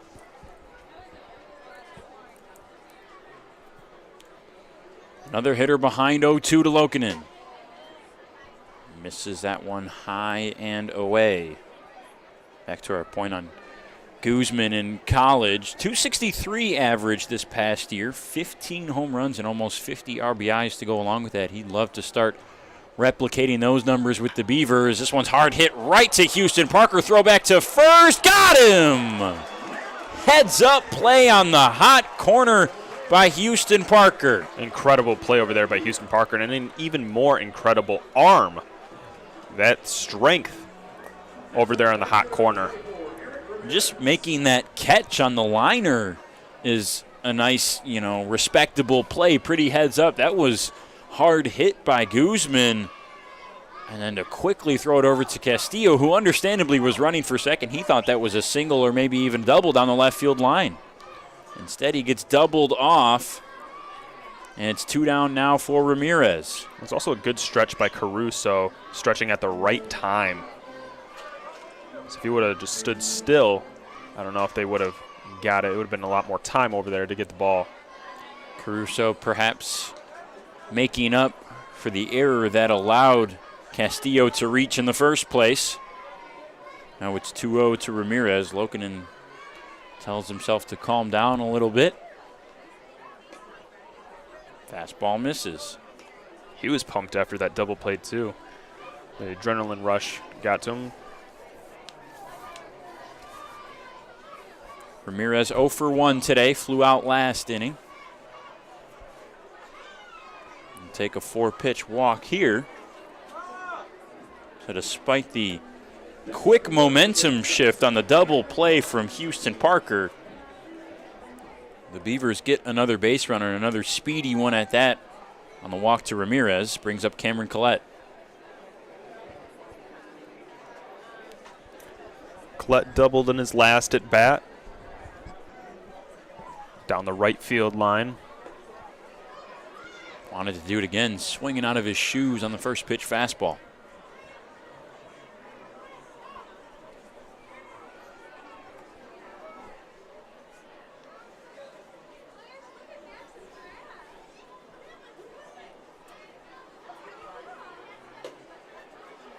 0-1 above the belt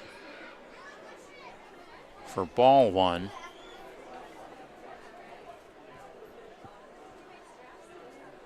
Lokinen working from the stretch. Collette waiting on a ball and a strike.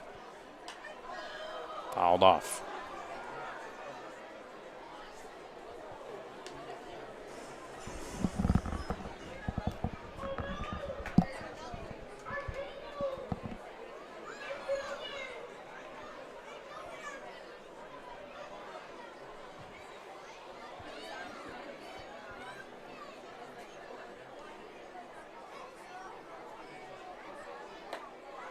One-two is outside. Ramirez with a pretty healthy lead at first.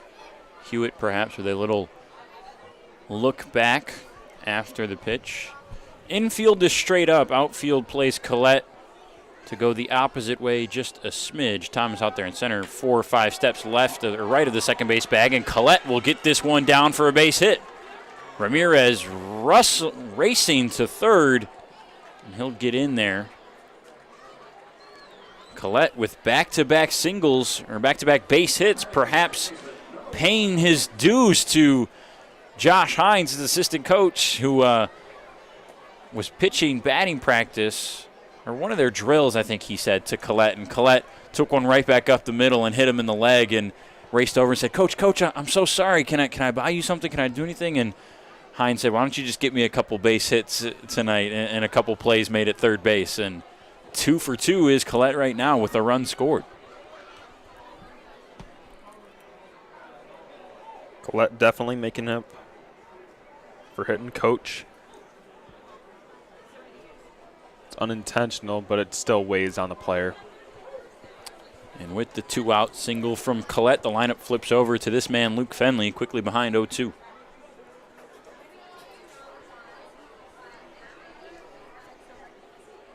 Lokinen wasting no time. Fenley fights it off, stays alive for another pitch. Beavers need some runs. The Mammoths, it feels like, just have all the momentum right now. Beavers were able to respond with 2 in the third. And the Mammoths responded with 2 in the fourth of their own. Fenley chops it foul.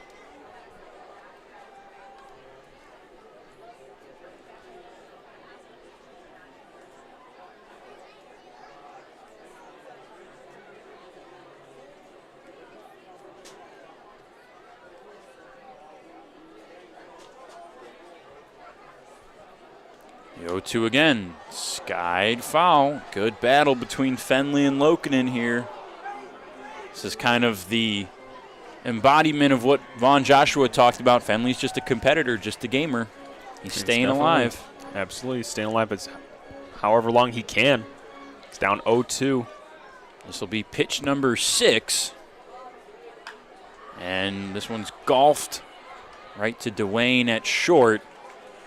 Pop out for out number 3. So the Beavers threaten, but Lokinen slams the door in their face. Still 5-2 Mammoths.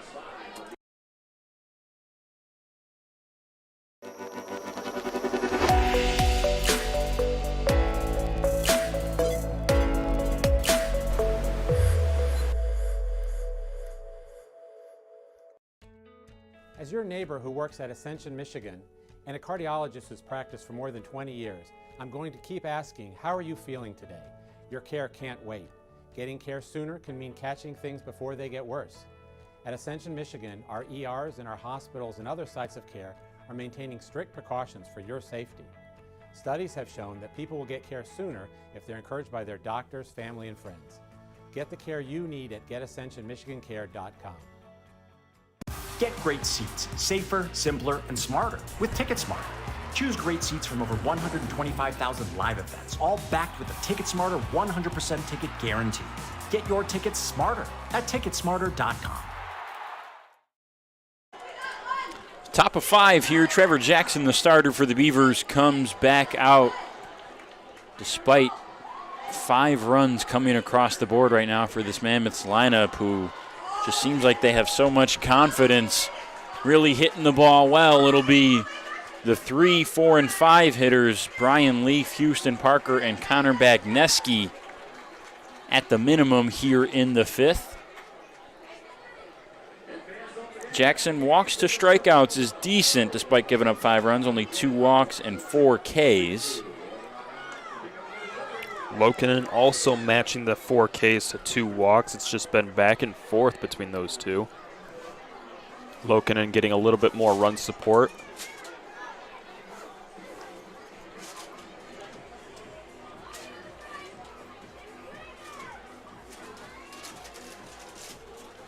Here's one of the guys that was giving him run support.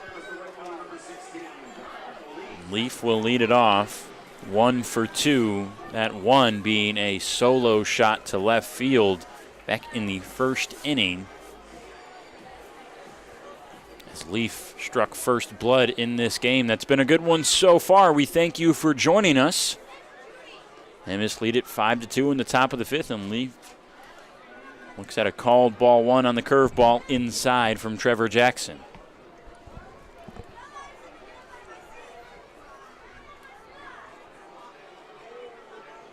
Nice change up there. Gets Leaf swinging out of his shoes.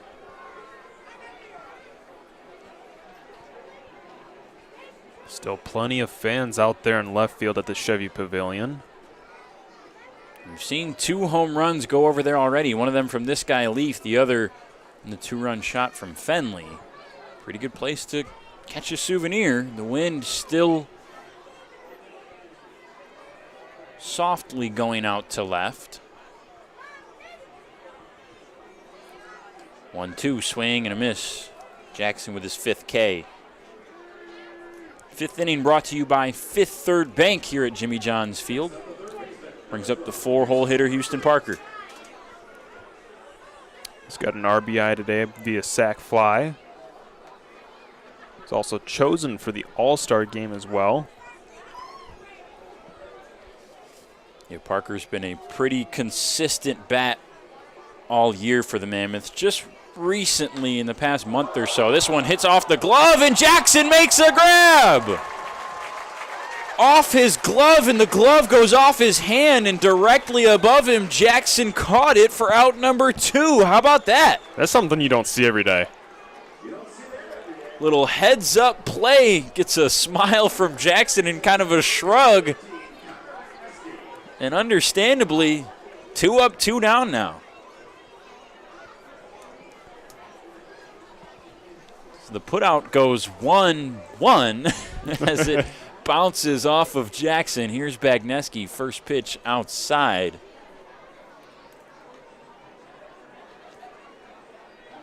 Heads up play by Jackson. I think, could be pretty easily to have been distracted there when your glove flies off.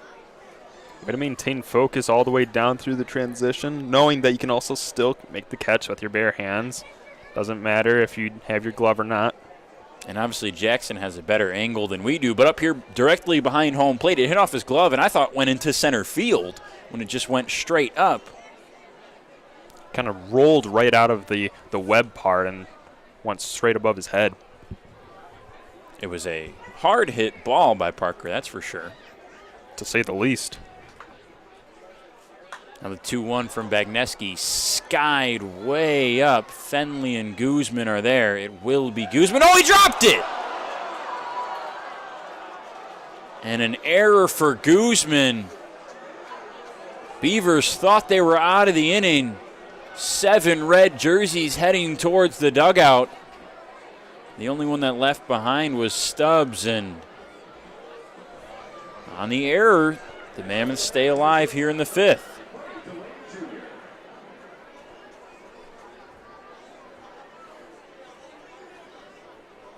Dwayne not expecting to get up to the plate here.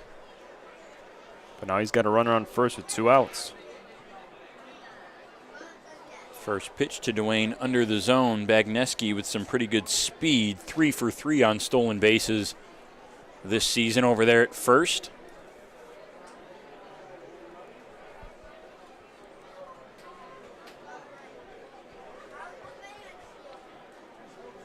Pick-off move. Pretty good move from Jackson there, but Bagneski slides back in safely. They have it on the scoreboard here as the first and only error of the game for the Beavers. I have it as the second on a throwing error from Trevor Jackson back in the 3rd inning.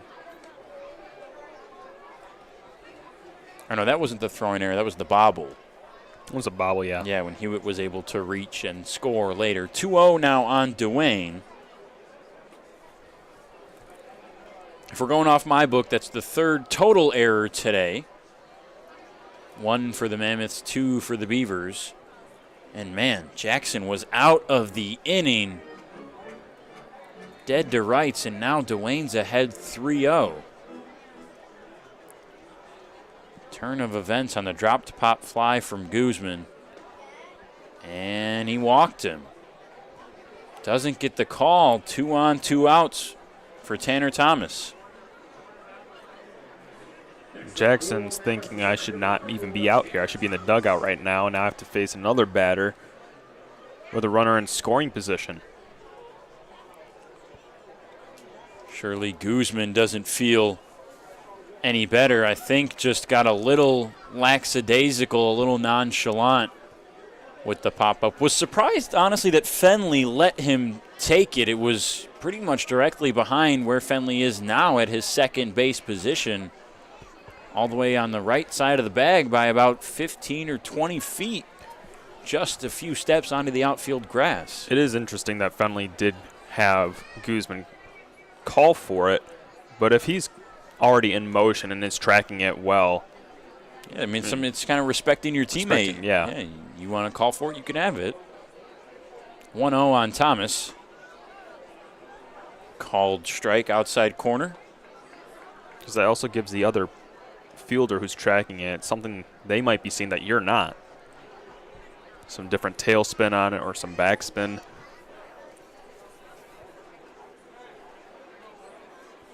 Tanner Thomas this year, 6 for 24 with runners on, fouls it off. Even some outfielders are taught, if you're not making the play, to even call in or out for the person that is trying to make the play, just to help them out, because they have a different angle on it.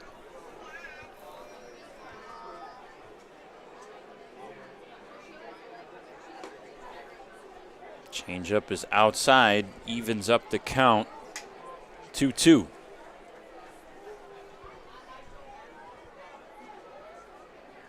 Can't help but wonder if the error is going to come back to haunt the Beavers. Trying to fight their way back into this game down by 3 runs as our home plate umpire calls time. We'll get the verdict momentarily.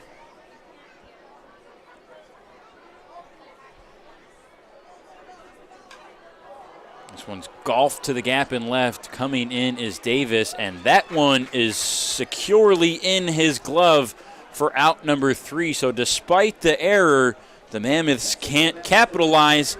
Still holding a 3-run lead. They lead at 5-2, home half of the 5th when we come back. Dunham Sports is a proud partner of the USPBL. Big names, low prices, delivering value since 1937. At Fifth Third Bank, we're working hard to make banking a Fifth Third better, which means we put 166.7% into everything we do. I think you can only give 110%. Well, with free checking, fraud protection services, and an automatic savings tool to help you quickly reach your goals, 166.7% is possible. Oh, wait till my 8th graders hear about this. They're gonna be like, it's not possible. Well, yes it is. This is banking, a Fifth Third better.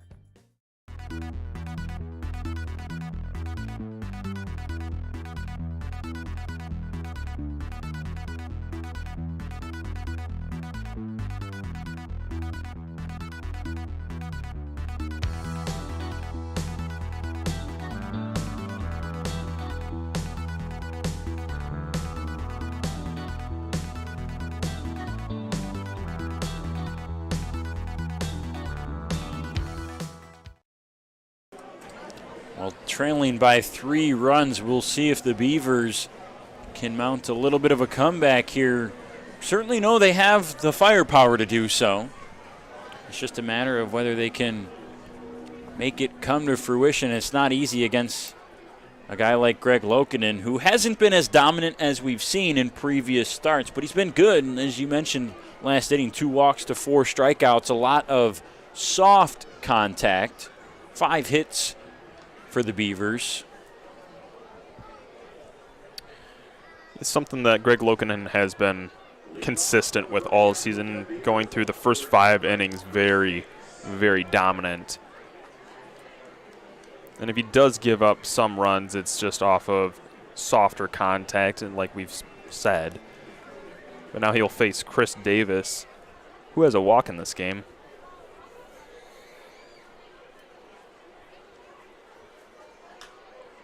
Davis golfs this one left side. Dwayne going back. Weinberger is there. A very high fly out on 1 pitch. Makes Davis 0 for 2 plus a walk today. Brings up Dakota McFadden.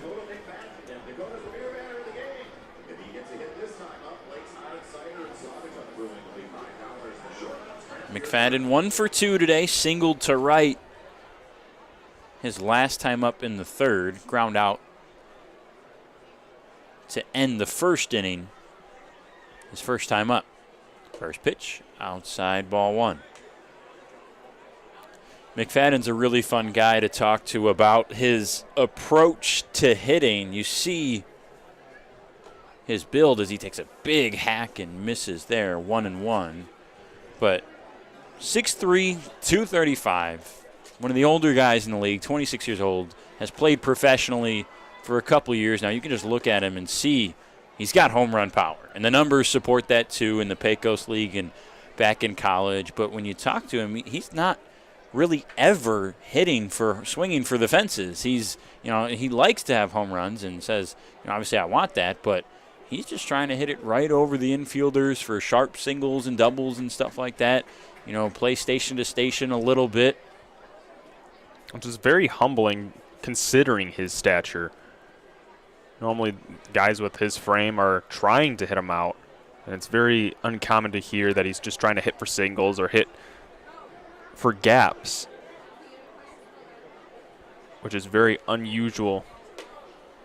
And the 3-2 is outside. One of the things I was going to say is I think that humble approach, like you mentioned, Nick, results in a disciplined approach. You're not chasing, you're not, golfing for some big swings. You're looking for your pitch, and on cue, Dakota works a walk, the 3rd today for Lokinen, and McFadden 2 walks this year. That one is his 3rd, but only to 8 strikeouts. So those are both pretty low totals. Right, yeah. If he gets out, it's usually a contact out. That one bounces into Aberrett, and that's technically a hit by pitch. Walk, hit, batter. 2 on, only 1 out for now, J.D. Stubbs. This is a very unorthodox hit by pitch. Yeah, bounced on its way to the plate. Back to McFadden.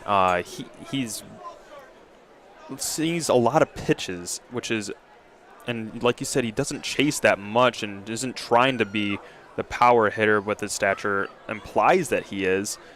And that's what you call a teammate, trying to get on base, trying to work counts also in his favor to try to get on base instead of trotting around the base path and being a hero and hitting low 200s. Like we're seeing a lot in the majors nowadays, which is kind of upsetting because old baseball, you see a lot of guys hitting 300, and you don't see a whole lot of that anymore, trying to get on base for contact or trying to hit gaps and getting guys home in RBIs. 0-1 from Stubbs is hit on the ground. Caruso kind of bobbles it, and everybody's safe. That could have been Elijah's ball there, but Caruso called for it. Like we talked about Caruso, and he would have been switching off on the first baseman and catching duties. Caruso, before Hewitt got here, was the everyday catcher for the Mammoths, and that might have been just a little inexperience showing there. That ball is pretty squarely intended for Elijah Brown at second base. Reminds me a little bit of the Armando Galarraga imperfect game when on that final out, Cabrera runs and gets it. And I remember listening to 97.1 The Ticket the next day, and obviously there was outrage, upset, and stuff like that for the call from Jim Joyce, But one of the guys brought up a good point that maybe Cabrera should have let that ball go to the second baseman. I think was still Placido Polanco at the time. Maybe not, but regardless, that was one of those where he said maybe you should let it go to second and they can still get the out there. It's just, hindsight's 20/20 on that. But you also see Armando, which wasn't a whole lot of outrage from his part, because you saw like a smirk and a smile from him afterwards, and he could have been outraged. He could have been blowing things really out of proportion, which it is a big moment for him.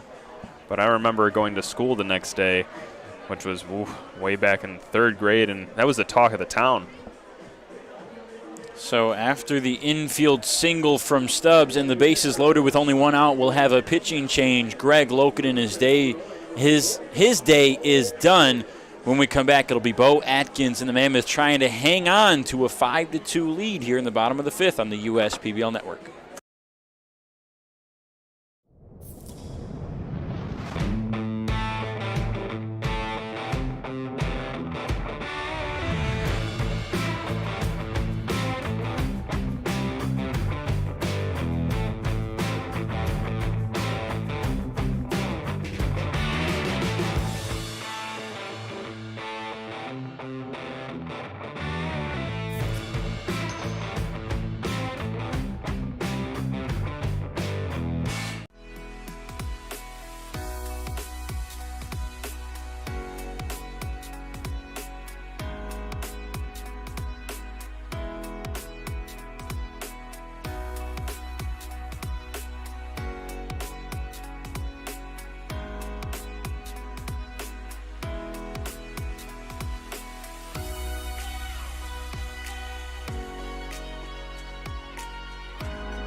Throughout your life, from big moments to ones well-earned, we're your financial guardian angel.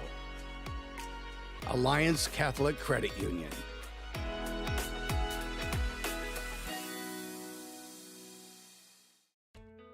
As your neighbor who works at Ascension, Michigan, and a cardiologist who's practiced for more than 20 years, I'm going to keep asking, how are you feeling today?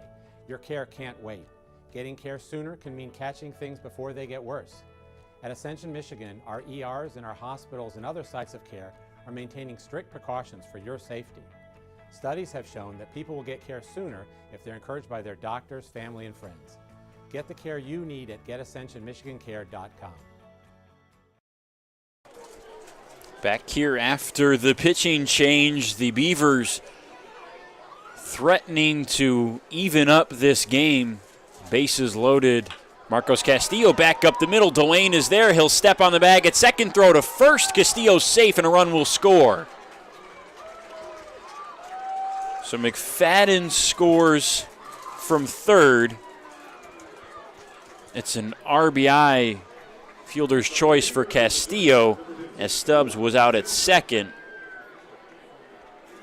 All that happening very quickly before we can even mention that the new pitcher is Bo Atkins taking over for Lokinen, who finishes with 4 1/3, 2 runs on 6 hits, 4 strikeouts, and 3 walks.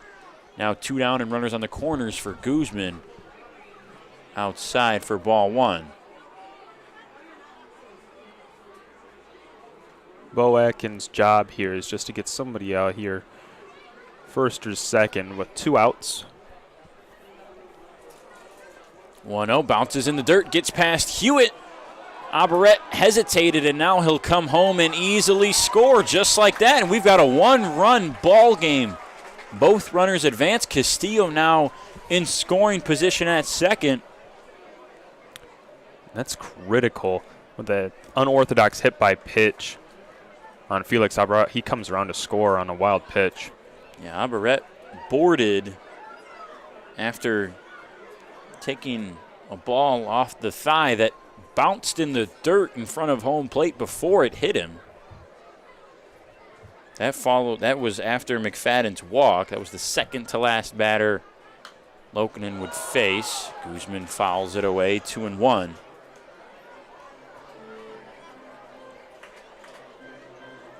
Guzman had the very hard hit ball to the third baseman, Parker, that resulted in a double play last inning, kind of halting some momentum that the Beavers were building. They've got it now here. Well, the tying run on second. 2 runs already in the inning. And no longer the starter, Greg Lokinen, on the mound. Atkins, this is his 7th appearance.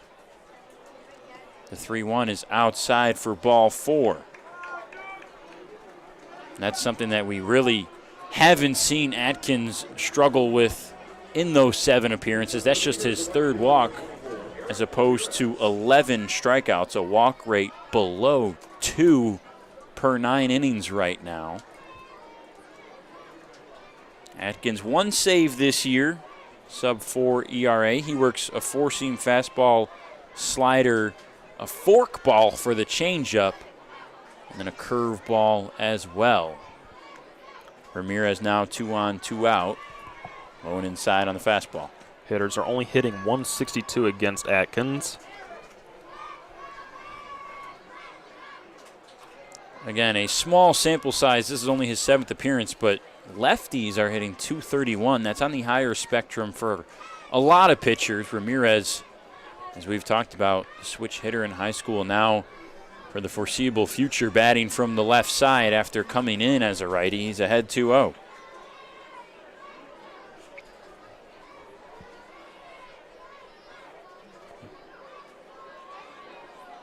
This one's back up the middle, a sharp single. Coming around to score is Castillo. He's going to tie the ball game at 5. It's a 3-run 5th inning for the Beavers, and they're still going 5-5 now here. What a turn of events this inning has been for both these teams. Lokinen was cruising up until giving up a walk and a hit by pitch. Now the game is tied. Another RBI for Ramirez. That's his 2nd time reaching today. Reached on a walk last inning. 10th RBI. He's now into double digits on the season. Collette looks at ball 1. That can tend to be what happens for Atkins. Collette hits this one on the ground foul. When you get behind in the count, Ramirez, pretty disciplined hitter. Really good in 2-0 counts, which is what he was facing there this year. When he swings at him, has yet to record an out. 1,000 average in 2-0 counts. Here's Collette with the 1-1 in the dirt, 2-1. So Atkins struggling to find the zone here in the 5th, inheriting a bases-loaded jam from Greg Lokinen with only 1 out.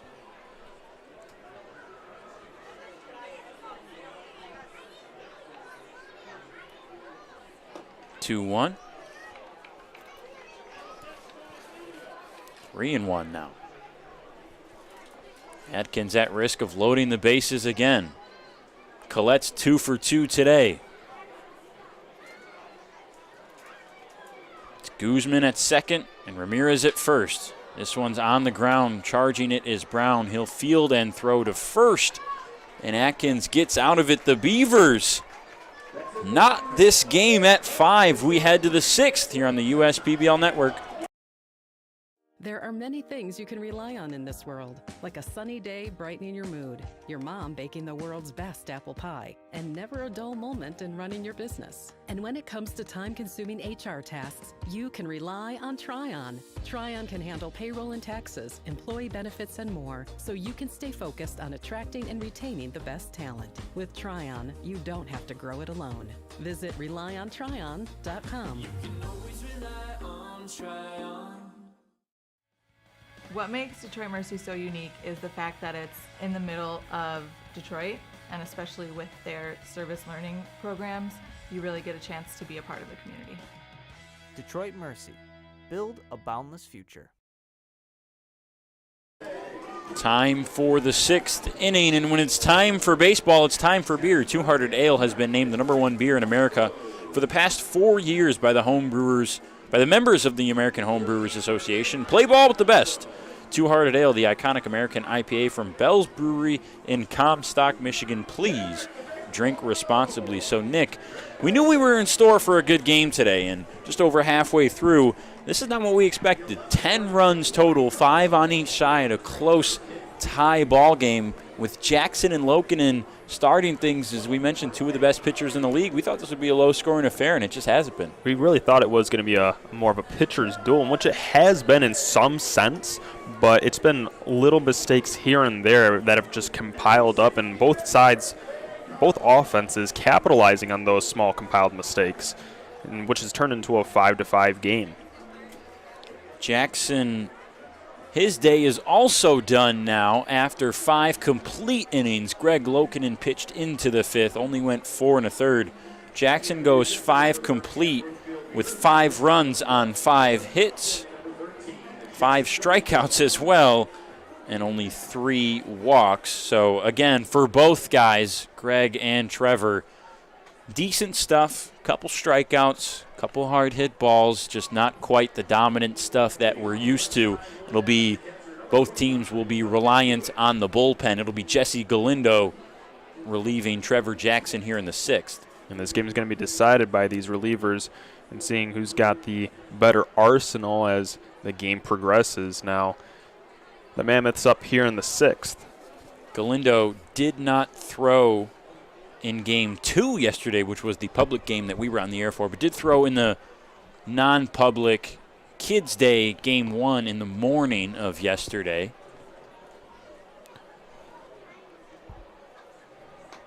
Second pitch to Hewitt is outside, back-to-back. Pitches outside the zone, 2-0. Galindo works fastball, changeup, curveball, and slider. Is a 2-slot guy. He'll throw that sidearm like you see there as this one's grounded to Guzman, out number 1. He'll throw the sidearm and come over the top, typically on the curveball. Sometimes he'll throw hitters off, come over the top with the fastball, but primarily sidearm delivery for Galindo. He's been middle of the pack this year. 12 appearances, a sub-4 ERA in almost 20 innings. 17 strikeouts to 6 walks. First pitch outside to Weinberger. Weinberger having himself a good day at the plate, reaching base both times. One by walk, one by single. The 1-0 on the sidearm delivery is skied to third base, foul, and Collette will make the grab. 2 up and 2 down. Lineup flips over. Elijah Brown, who's reached twice, one of them a walk, one of them a single in 3 appearances, will come up.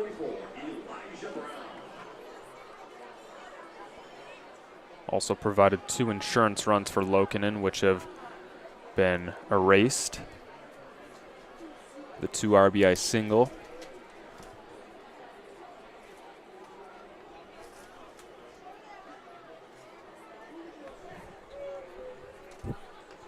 .1-0 on Brown.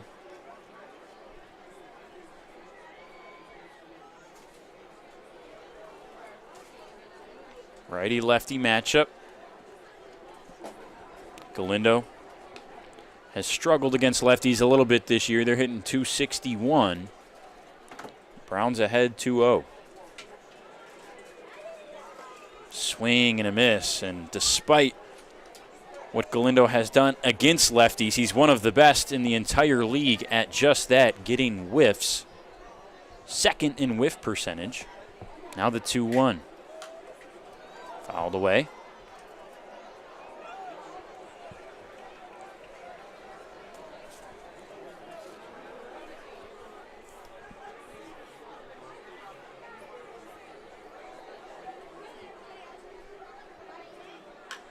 .2-2, base hit for Brown. No, Davis races in to make the grab on the run. Looked like that one was going to drop in again, Nick. We see another ball hang up, and it's 3 up, 3 down for the Mammoths. We head to the home half of the 6th. Still tied at 5 on the USPBL network. Every summer, my family loves to have a neighborhood movie night in our backyard. And with my Chevy Blazer, I can head out and get everything we need for a great night. It has plenty of room for picking up friends, and the available hands-free liftgate is perfect for loading unhandy supplies. You know, it may be movie night, but my Blazer is the main attraction wherever I go. Lease a 2022 Blazer 2LT for just $239 a month for 24 months. Put it in D and see why Chevy drives the Motor City. Make your move with a quick and easy mortgage from Genesis Credit Union. We have mortgages to fit your life. Genesis Credit Union. Visit us today.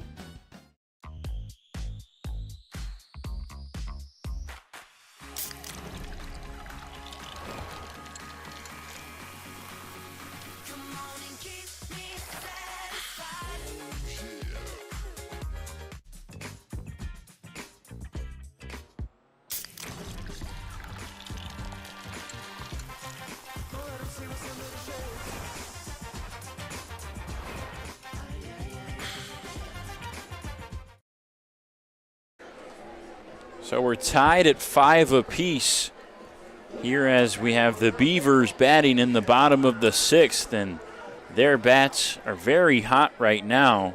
They sent 7 hitters to the plate in the 3rd, just 5 in the 4th, and then 8 in the 5th. It'll be the top of the order due up, Fenley, Davis, and McFadden here in the 6th. Some dangerous names I'm hearing.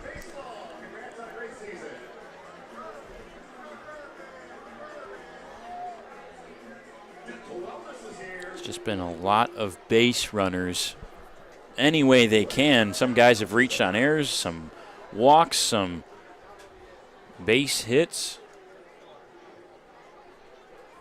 Hit by pitch, fielder's choice, and a few home runs today. You got a little bit of everything.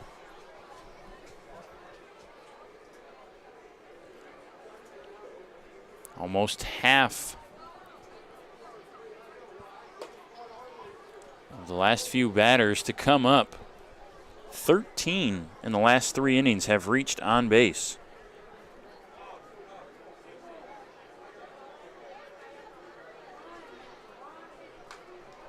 Fenley fouls this one away. 2-1. This man right here also has one of the 2 home runs today. Fenley had the deep 2-run blast back in the 3rd, the first runs of the game. He went around there on the check swing 2-2. Brought home Collette to score. That home run was Fenley's first as a professional. 2-2, fought off foul.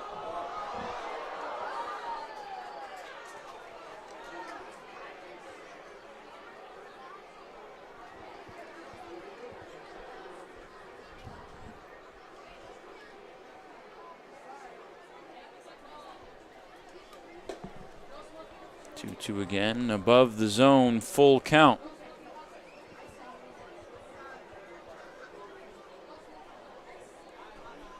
Both outfield and infield play Fenley straight up. 3-2, and he walked him. It's a good battle. Fenley reaches for the 2nd time in 4 plate appearances today. The 2nd walk for Atkins since taking over last inning.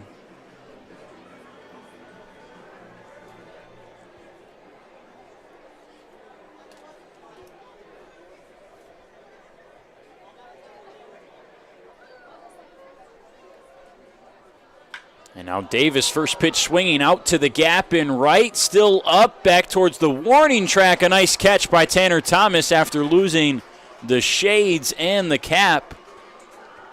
Hard hit ball by Davis, but it results in a measly fly out to center. I wouldn't say measly. That was really hard hit, but not enough just to get over the wall, stopping at the warning track. We might see Chris Davis get one to sneak over the fence at some point. Certainly by no means a power hitter, only 4 home runs in total in his 6 college baseball careers. McFadden fouls that one off.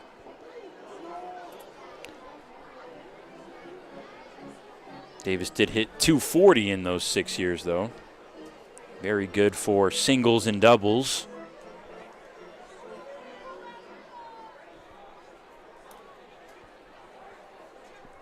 So now 1 down, 0-1 on McFadden. Fenley the runner at first. Beavers looking to take their first lead of the game. They immediately trailed when this game started after Brian Leaf hit a solo shot in the top half of the first. Since then, it's been all Mammoths until the Beavers were able to tie it with 3 runs last inning. McFadden looks at strike 2.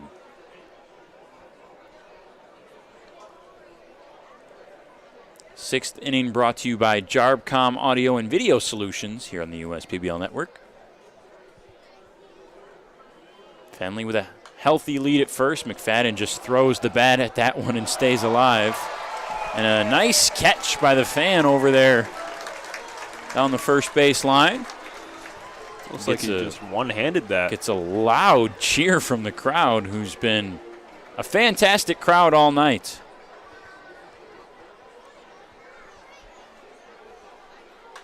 McFadden fights it off again.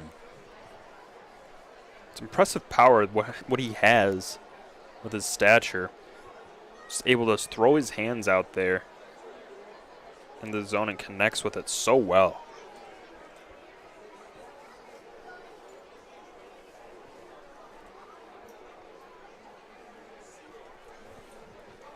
We'll try the 1-2 again after back-to-back foul balls, and McFadden hits this one out to right. That one's carried, and it's gone! Didn't look like it had the pop off the bat, but it's a 2-run shot for McFadden, and the Beavers take their first lead. Looks like he just spoke something into existence, just throws his hands into the zone and lets it go. It has tremendous power. It's incredible. Unreal on 3 straight pitches. You're exactly right, Nick. McFadden just kind of flicks the bat at the ball, and that one jumped off the bright green and yellow Savannah Bananas bat, and McFadden is understandably fired up right now. His first home run as a Beaver, and it's coincidental. Him and I were speaking before the game, and some of his former teammates were kind of jabbing him, saying, you haven't hit any home runs. You lost all your power. He said, yeah, I haven't hit one since I've become a Beaver, and that stat is no more.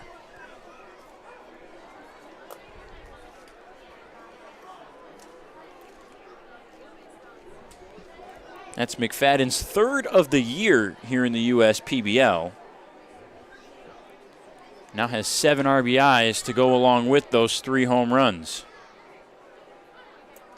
He was 5 for 7 yesterday, and now he adds on to that. Now is 7 for 10. I mean, he's absolutely feeling it right now. Has reached 3 times in 4 appearances, a single and a home run plus a walk in tonight's game. Now gives the Beavers a 7-5 lead. Aberrett is behind 1-2. He's had a good day as well. 1 for 2 with a hit by pitch last inning. Curveball hit hard on the ground to Parker. Long throw to first for out number 2. Now batting for the Beavers, the first baseman, number 12, J.D. Stubbs.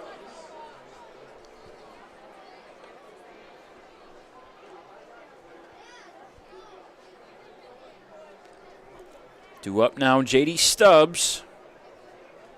1 for 3, singled last inning.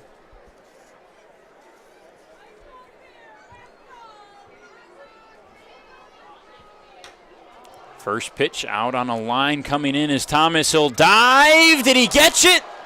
He did. Tanner Thomas, what a play. Showing off the speed and the leather.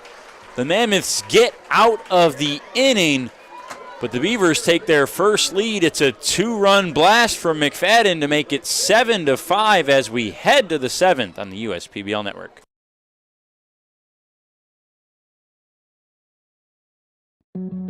Every summer, my family loves to have a neighborhood movie night in our backyard. And with my Chevy Blazer, I can head out and get everything we need for a great night. It has plenty of room for picking up friends, and the available hands-free liftgate is perfect for loading unhandy supplies. You know, it may be movie night, but my Blazer is the main attraction wherever I go. Lease a 2022 Blazer 2LT for just $239 a month for 24 months. Put it in D and see why Chevy drives the Motor City. We build roads, bridges, wind farms, and pipelines, schools to skyscrapers. Our members create monuments. We operate. We're the operators and mechanics behind the advanced heavy machines that move Michigan forward. We maintain boilers and HVAC. Our members run the complex heating and cooling systems that we all depend on.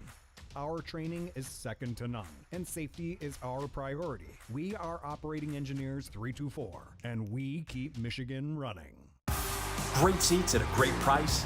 Get them safer, simpler, and smarter with TicketSmarter. A proud partner to the biggest names in live sports and events, including ESPN events and iHeartRadio. TicketSmarter has seats for over 125,000 live events and 48 million tickets for sale. All backed with the TicketSmarter 100% ticket guarantee. Thinking about your next great live event? Think smarter. Think TicketSmarter. Get your tickets your way, guaranteed, at TicketSmarter.com. Welcome back to Jimmy John's Field. Nick Matthews alongside Brendan Shabat to give you the call. The Beavers strike back and get two in the previous inning. After the Dakota McFadden 2-run shot, Jesse Galindo will face the 2-3-4 hitters against the Mammoths. Caruso, Leaf, Parker due up. Some hard hitters here. Galindo retired via ground out, foul fly out, and fly out the previous inning. Stepping in as Nick Caruso's 1 for 3 today with an RBI. Swings at the first pitch.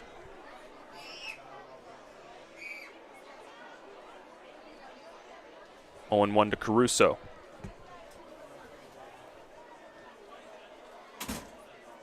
Looks at one inside, now 1-1.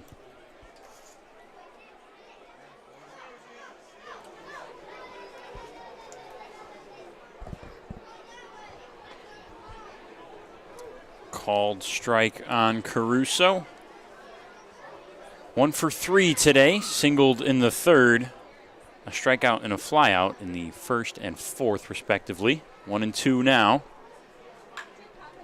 On the ground to third, sliding is Collette. He won't get to it. This one gets all the way down towards the foul pole. Caruso trying to stretch it for 2. He slides in head first safely. A leadoff double for the Mammoths. Good elephant trunk there. Celebration after a long drought of what seems that Nick Caruso's been having. Normally those, with his luck, got picked up and fired over to first for a ground out, but that one works in his favor this time around. Yeah, good day for him. A guy that we talked about has just been unlucky with so many hard hit balls into the outfield. He's got 2 base hits now, a double and a single, both on the ground to left field. An RBI to go along with it. That single back in the third scored a run. And here's Leaf. Home run today already. 2 strikeouts besides that. Big swing on the breaking ball there. Nice movement on the pitch from Galindo. Got Leaf to chase. It's a good reason why Galindo has such a high chase and whiff count. We mentioned he's second in whiff rate. He's top 5 in chase percentage this season as well.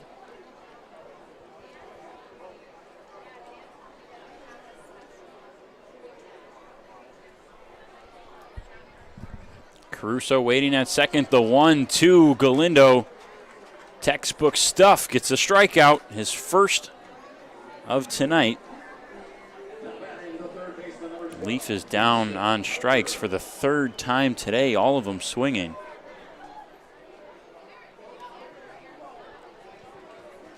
Here's Houston Parker, 0 for 3, but had a sacrifice fly in the third to score a run.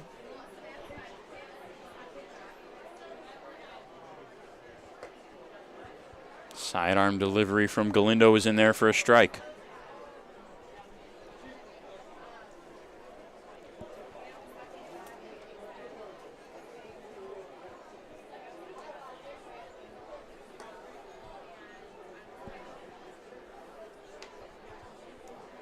Now 1-1.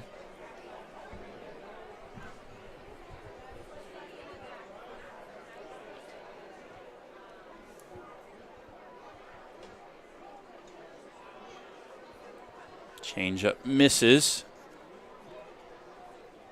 As we head over 9 o'clock already here in downtown Utica, the stadium's still very lively. A lot of fans have stayed. What was supposed to stay was the rain, and it never came. The bubble worked. It worked. I think we spoke it into existence. I think everyone should thank us personally for Right, fending off the rain. absolutely. We should take credit for that. That one's outside. Fills up the count. 3 balls, 2 strikes. Houston Parker has been great this year for the Mammoths with runners in scoring position. 421 average.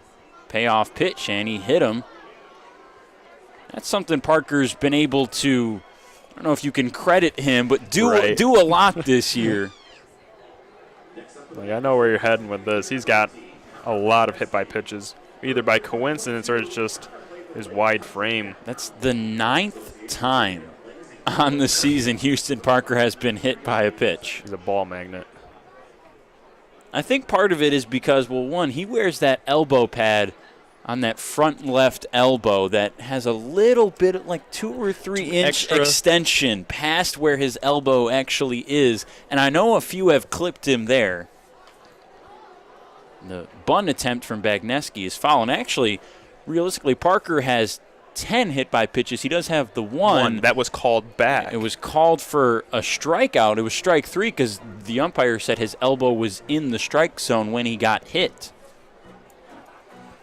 But, man, 9 hit by pitches to reach for Parker. So now runners at first and second. Bagneski's behind 0-1. 0 for 3 today, but did reach on an error in the 5th.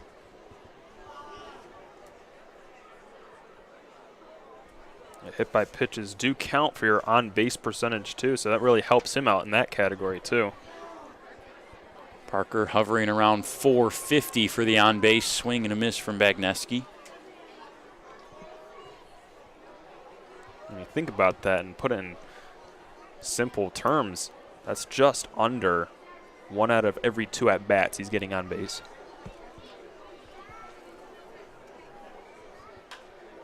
This one's hit to short, could be 2. To second for 1, relay to first, double play. The Beavers get a twin, killing Jesse Galindo, just what he wanted after the Mammoths looked like they were possibly going to respond and retake the lead. But instead, it's still 7-5 Beavers. 7th inning stretch time as the home half of the 7th is due up. Take me out to the ball game. Take me out with the crowd. Buy me some peanuts and Cracker Jack. I don't care if I never get back, for it's root for the home team. If they don't win, it's a shame. For it's 1, 2, 3 strikes, you're out at the old ball game. 7th inning stretch brought to you by Genesis Credit Union. Get up and stretch because you got to stay. We've got a good one here. 7-5 Beavers. Home half of the 7th when we come back. Why are all these business owners smiling? Because they rely on Tryon to handle difficult and time-consuming HR tasks like payroll, benefits administration, and more. Working with one of the nation's top professional employer organizations provides access to top-tier healthcare and employee benefit plans and Tryon's team of attorneys and HR experts. With Tryon, you don't have to grow it alone. Visit RelyOnTryon.com. You can always rely on Tryon. What makes Detroit Mercy so unique is the fact that it's in the middle of Detroit, and especially with their service learning programs, you really get a chance to be a part of the community. Detroit Mercy. Build a boundless future. And another pitching change for the Mammoths. Rafi Vasquez takes over for Bo Atkins, who goes for 1 2/3 innings. Gave up 3 runs, 2 hits as well. 1 walk and no strikeouts for Atkins. A tough outing. He did have to inherit a bases-loaded jam, but 2 of those 3 runs he gave up were on that 2-run blast from McFadden last inning. Vasquez, a guy who's coming off an injury. Only 2 appearances since cutting his thumb on a can of pumpkin, making a homemade dessert that he makes a lot. It was obviously his throwing thumb. It was a pretty serious cut. He was only expecting to be out for a week or so, but went to the hospital, had to get some stitches, was a little bit slower recovery than he expected. It's one of those obscure injuries that you hear about. It's tough for a guy like Vasquez, who is still developing as a pitcher. In recent years, in college was a position player and only recently switched over to pitching. This is his first year being a full-time pitcher since 2017. He played in the infield in college at Coastal Carolina and UNC Charlotte.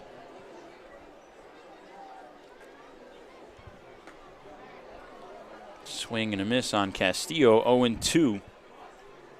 And due to that, Vasquez has a little bit of an inflated ERA, a 12 even ERA right now.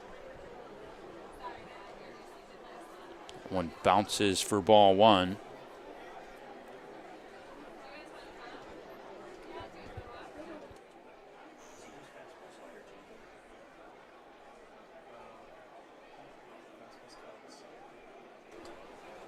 Vasquez, a 3-pitch repertoire, fastball, slider, and changeup. That slider misses away, 2-2. Fastball's similar to a sinker, maybe not quite total sinking action, but could just be natural movement too. Decent velocity on it for a guy who, like we said, has not pitched a lot recently. He'll hover around the high 80s. You can see it there, kind of two-seam sinking action, not quite a sinker or a two-seam. Right. It's just got some run on it. That last one at 89, full count. Castillo hits this one out to the gap and left, racing over is Thomas. He's not going to get there. That's over the wall off a bounce for a ground rule double to lead things off. It's a good shot there by Marcos Castillo, hitting it to the left center gap right where obviously the fielders are not, but finding a tailing fastball and just drilling it out where the left wall meets the center field wall. Brings up Wellington Guzman. 0 for 2, but with a walk.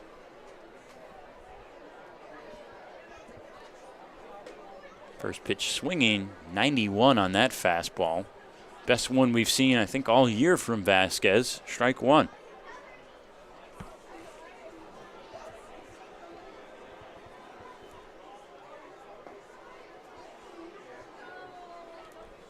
That one below the zone at 90. Ball and a strike on Guzman. Castillo waits on second.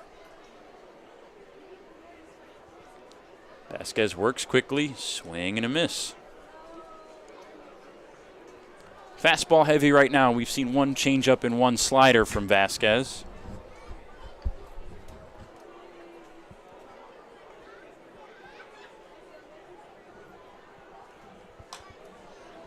The 1-2 smoked down the right field line, but foul.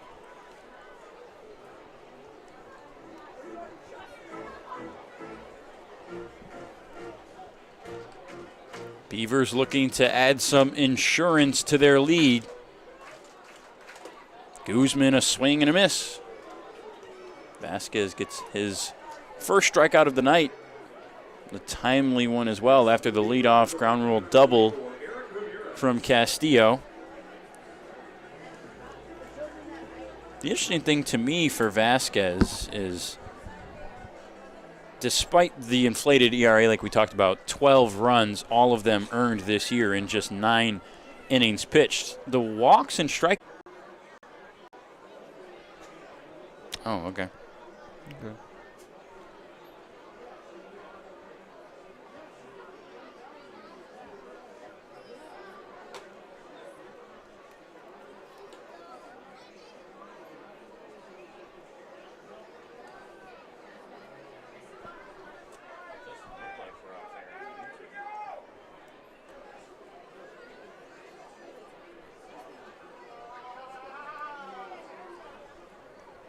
The 2-2 to Aberrett. Skied out to center. Thomas ranging over to his left. He'll make the grab for out number 2. Next up, the first baseman, number 12, J.D. Stubbs.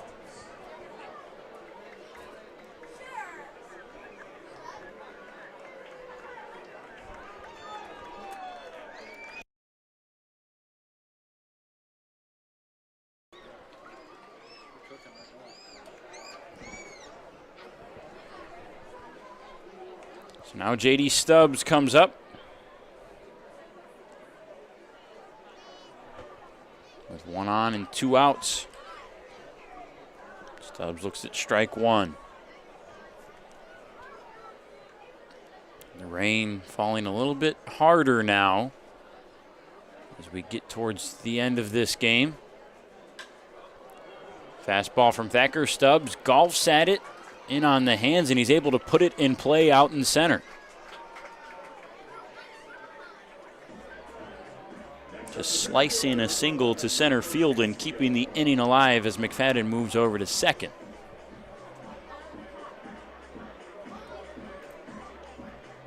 That'll make Stubbs 2 for 5 on the day. Here's Castillo, one of the main run scorers today, has scored twice. 1 for 4 today, had a double last inning. Mammoths have had 8 runs. 3 of their guys, Fenley, McFadden, and Castillo, have all scored twice. The 1-0 by Castillo, a little flare that drops in front of Dwayne. He'll just let it drop and flip to second for out number 3. Kind of a little awkward ball to short. And now it's the last chance for the Mammoths, down by 3 runs. We'll head to the top of the 9th, see what they can do on the other side of the break. At Fifth Third Bank, we're working hard to make banking a Fifth Third better. With free checking and fraud protection services, 166.7% is possible. 166.7. This is banking, a Fifth Third better. You hear about the promo that Jimmy's John's got going on? 5 off 20? How they pulling it off? Magic? You got David's Copperfields in there? Show yourself, Copperfields! Jimmy John's. $5 off orders of 20 or more. One thing that makes Detroit Mercy unique and different from other universities is that the faculty truly care about you and they're always there to help. Whether it's asking questions after class or going into the office hours, they're always there to lend a hand and really make you feel at home. People are here to work together, and whether like you have a question or you're discussing topics within the class, you can go up to your professor and they know your name. They're just willing to help you become a better overall student. Detroit Mercy. Build a boundless future. Last chance for the Mammoths. They'll face the Beavers closer Nick Shaw in a save opportunity. Shaw with 1 save already to his name as a pro. He had 11 of them in this most recent 2022 season at Grand Valley State. That was 4th in all of college baseball with 11 saves.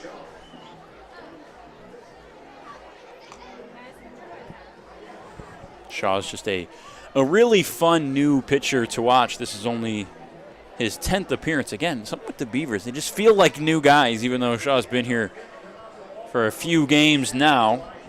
A sub-1 ERA. He's only given up 1 earned run in 10 innings. 7 walks to 16 strikeouts.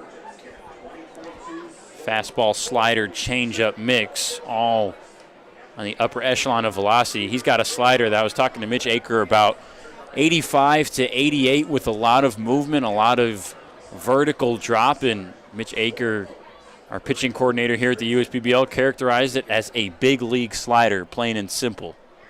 It is not an easy one to hit. He'll face the 9-1-2 hitters, Weinberger Jr., Elijah Brown, and Nick Caruso, barring any pinch hits. Only Christian Perez is available off the bench for Taylor Jellikowski after Greg Vaughn Jr. has already hit, as fans start to depart from the stadium as the rain comes down a little bit harder here in the 9th. The umbrellas are coming out for the ones that are staying. First pitch to Weinberger, low and inside.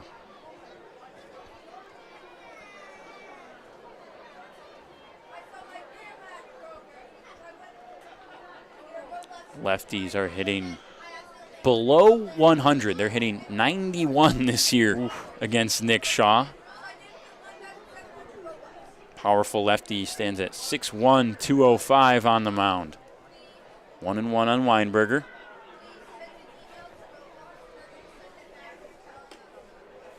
High and away.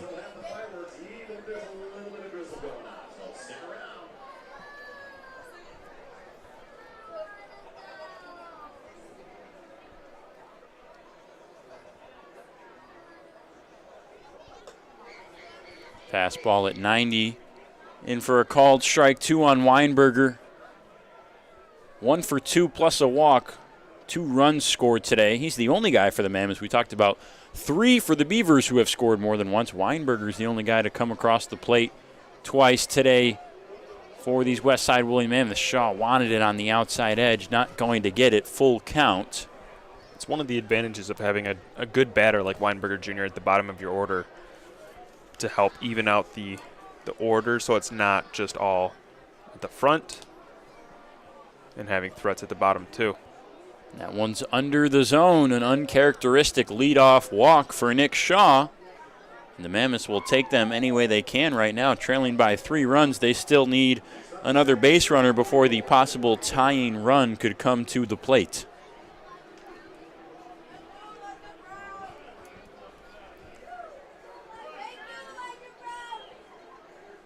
Brown 1 for 3 plus a walk today. Had a 2-run single in the 4th. That was the last 2 runs the Mammoths had in this game. That's the last time they scored.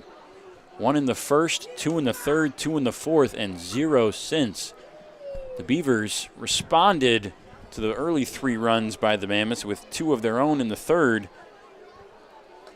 As Brown swings and misses, and then it was all Beavers in the middle innings. 3 in the 5th, 2 in the 6th, and 1 in the 7th. None in the 8th. Puts us at 8-5. The 0-2 popped him up. Left side over to his right, and now back to his left as Collette squeezes it for 1 out. Tough to see that ball. We can just see a lot of the fielders kind of shifting, what looks like off balance as that ball gets above the lights in the night sky, especially with the rain coming down on your face. Yeah, I was going to say, it's tough play right now as the water droplets are splooshing onto your nose or going in your eyes, and it's tough to keep your concentration. Weinberger will go to second. The throw down from Aberrett is pretty good, but just a little late. Weinberger with so much speed over there. He's now tied for the league lead in steals with his counterpart, Elijah Brown, both at 7. Weinberger has been caught once, 7 for 8 now on the year. Gets in scoring position with 1 out. Mammoths still need 1 more base runner. Caruso lines this one out to center. Castillo slips and it drops in front of him. Weinberger had to hold up. Are they going to send him? No, they're not. Caruso will go to second as the throw comes into third. And now the tying run comes to the plate. Nick Caruso, his second double, 3rd hit of the day. He's having himself a day, and this is a really big day for him because he needed it badly after having such tough luck in the first half of the season. This could be a good turning point for what we're going to see of Nick Caruso in the second half at the plate. Another hard hit ball for Caruso. Back-to-back doubles. Here's Brian Leaf. You want the tying run at the plate? Well, here's a guy who's already hit a home run. Solo shot back in the first. A towering bomb over to the Chevy Pavilion and left. Leaf behind 0-1. That one's above the zone.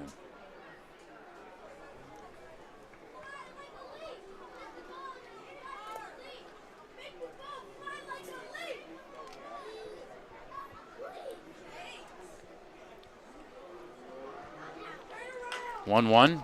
Chopped foul maybe off the foot of Leaf. 1-2.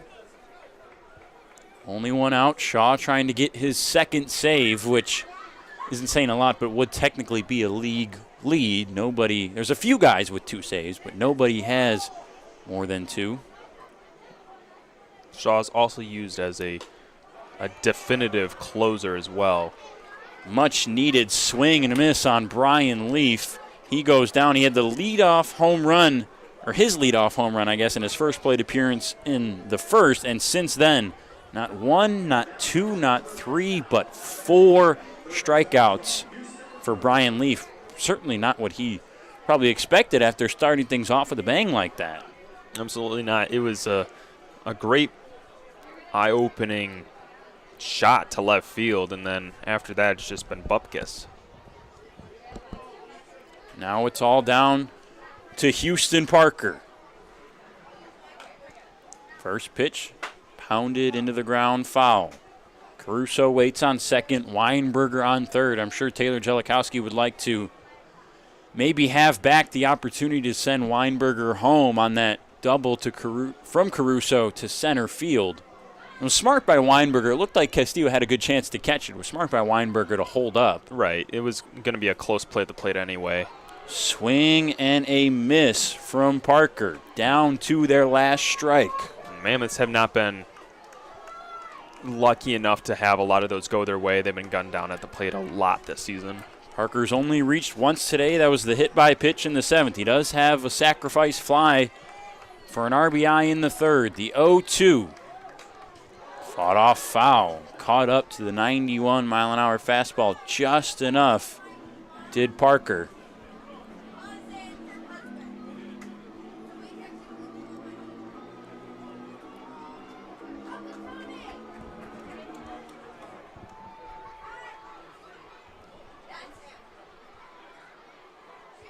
Tying run at the plate.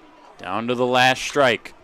Chopped on the ground. Collette will field it on a hop. That will do it. The Beavers win.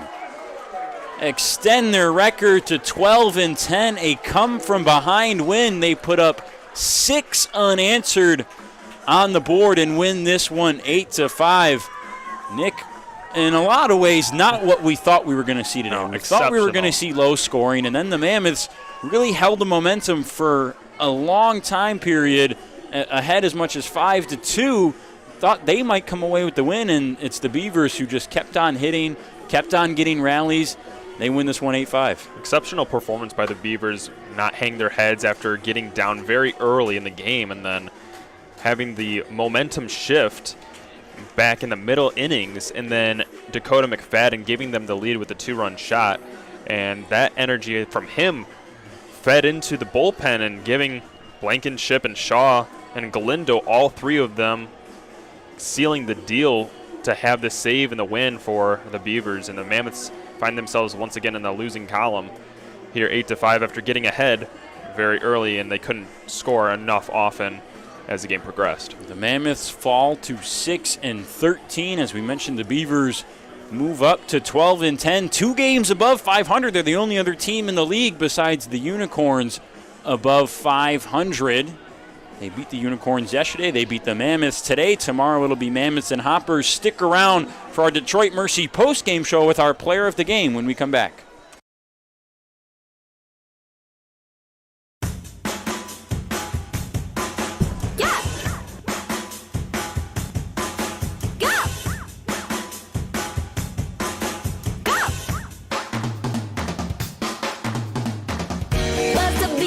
We got that winning fever. Clap for the Beaver, clap for the Beaver.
We're for people, the pioneers, the underdogs, the players, and the slow and steadies.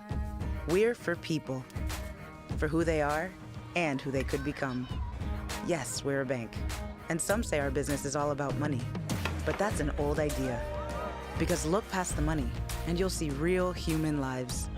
We see it, because we're for people. Huntington, welcome.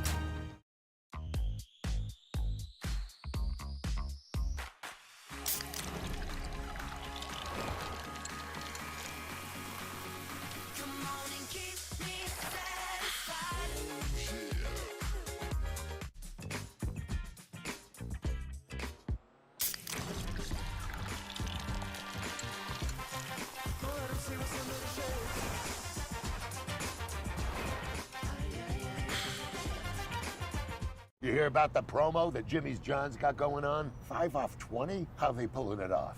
Magic? You got David's Copperfields in there? Show yourself, Copperfields! Jimmy John's. $5 off orders of 20 or more. Dunham Sports is a proud partner of the USPBL. Big names, low prices, delivering value since 1937.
Great seats at a great price.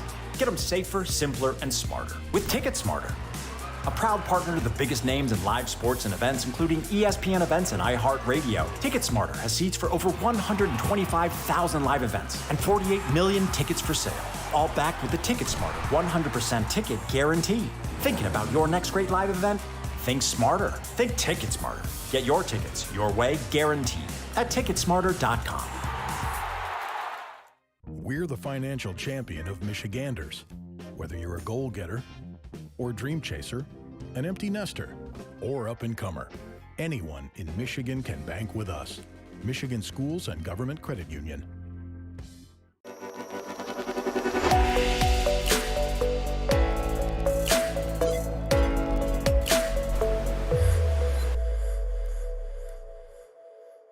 We build roads, bridges, wind farms and pipelines, schools to skyscrapers. Our members create monuments. We operate. We're the operators and mechanics behind the advanced heavy machines that move Michigan forward. We maintain boilers and HVAC.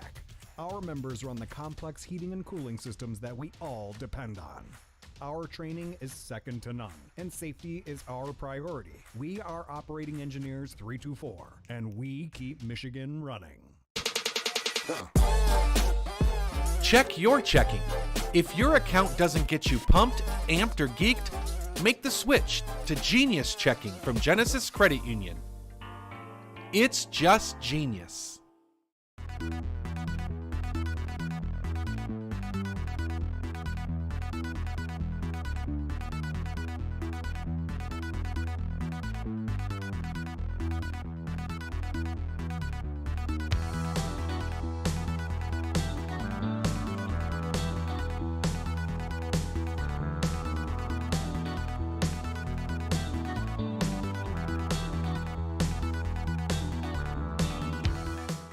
At Fifth Third Bank, we're working hard to make banking a Fifth Third better. With free checking and fraud protection services, 166.7% is possible. 166.7. This is banking, a Fifth Third better. They call me Prospects, Since the day I was born as a diver's watch, the challengers of the world have taught me many things. Life is not a numbers game. It's about challenging ourselves. No matter what happens, just follow your heart. These pioneers drive our generation forward, not by setting records, but by never giving up. Keep going forward. Prospects. Available at Lucido Fine Jewelry. First State Bank is a locally owned and operated business. We're part of your community. At fsbcares.com, you'll find ways that we're making a difference by featuring locally owned and operated businesses, providing access to helpful financial resources, and engaging with community. fsbcares.com is part of our commitment to the neighborhood because strong neighbors mean stronger communities. Where good neighbors do great things. Member FDIC, an equal housing lender. What makes Detroit Mercy so unique is the fact that it's in the middle of Detroit, and especially with their service learning programs, you really get a chance to be a part of the community. Detroit Mercy. Build a boundless future. I'm all in with HR and Organizational Development Council. I'm all in with Marketing and Business Development Council. I'm all in with Operations and Member Experience Council. I'm all in with CEO Council. I'm all in with Lending Council. I'm all in with CFO Council. I'm all in with Technology Council. Our credit union is all in with CUNA Councils. Slide into a new home. Work with a local mortgage pro who works for you. Get a cheaper, faster, easier home loan.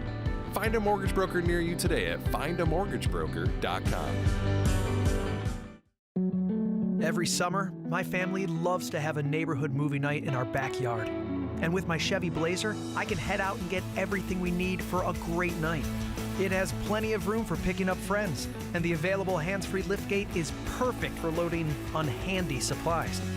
You know, it may be movie night, but my Blazer is the main attraction wherever I go.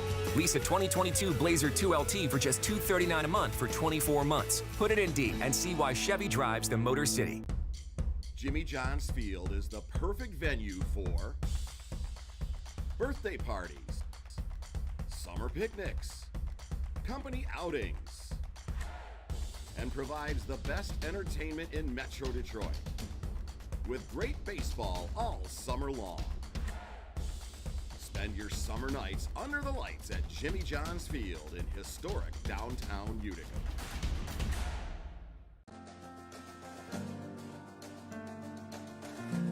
We joined Green Path and instantly felt a support around us. They developed a plan on paper, and this is how we're going to do it. The plan that they gave me was something that was sustainable. It was something I could do. It was actually lowering my payments monthly by hundreds of dollars. Choosing Green Path is a no-brainer.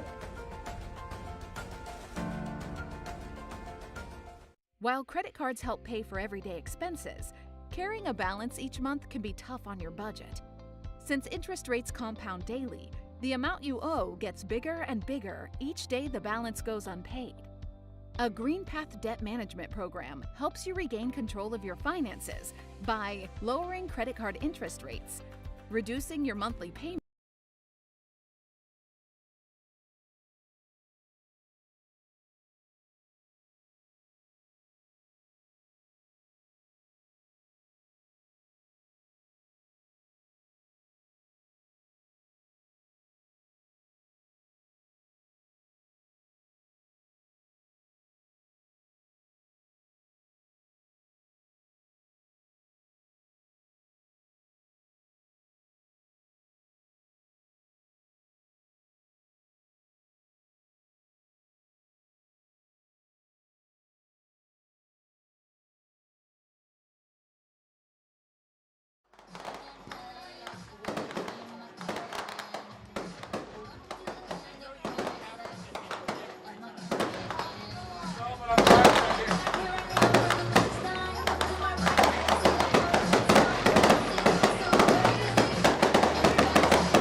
Welcome back to Jimmy John's Field for our Detroit Mercy postgame show. We apologize for the delay. We had to get the fireworks out of the way here at first on our Friday Fireworks Spectacular. And there were more than just the fireworks postgame, Dakota. You had some of your own in today's game. And not just today, but on the weekend, you guys had 3 games, 2 yesterday, 1 today.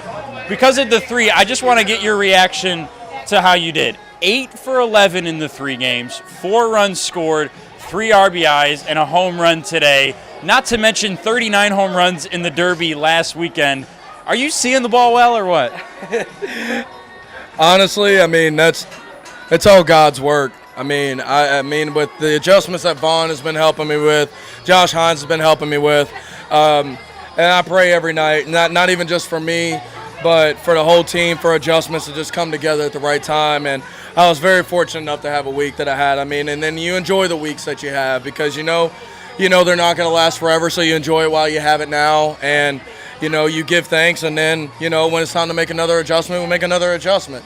And, I mean, every arm this week has been a tough arm to face. I've been tough all year, and I just happened to be fortunate enough to get a good swing off on some really good pitches that, they've thrown like not even in the zone, and, just happened to find it, and, just happened to be at the right time. So speaking of good swings, we talked about it on air today on your home run at bat. I want to ask you about that a little bit because it was 3 swings in a row that you kind of just threw the bat at the ball, and then on that last one you really caught it good. What happened in that at bat there? Well, first, Bo Atkins is a tough guy to face. I mean, he comes out like a catapult, and I mean that fastball, it jumps on you really, really well, and his slider's really good. I mean, he's got a lot of good pitches. And, during that at-bat, he froze me on a fastball, froze me on another one too. And I was just able to kind of just battle it off. And then I said, okay, but if I happen to swing over a slider because I'm going to try to hit a little bit further out front, fine. That's fine. Because, the at-bat, I mean, I felt like it was a pretty good at-bat, fouled off some really, really tough pitches because, I mean, he dotted them away. And then I got on the plate a little bit and just kind of made a pitch-to-pitch adjustment. And then I saw a ball up, and I said, and I was telling myself, why not try it? So then I just happened to meet it out front and happened to connect. And I really thought Brian Leaf was going to rob me because that's when I was running, I was like, he's got that in his sights. And then he got up on the wall, and then it just snuck over. So credit the effort that he made on that play. And just that pitch adjustment, just getting on the plate a little bit more and then just seeing what happens.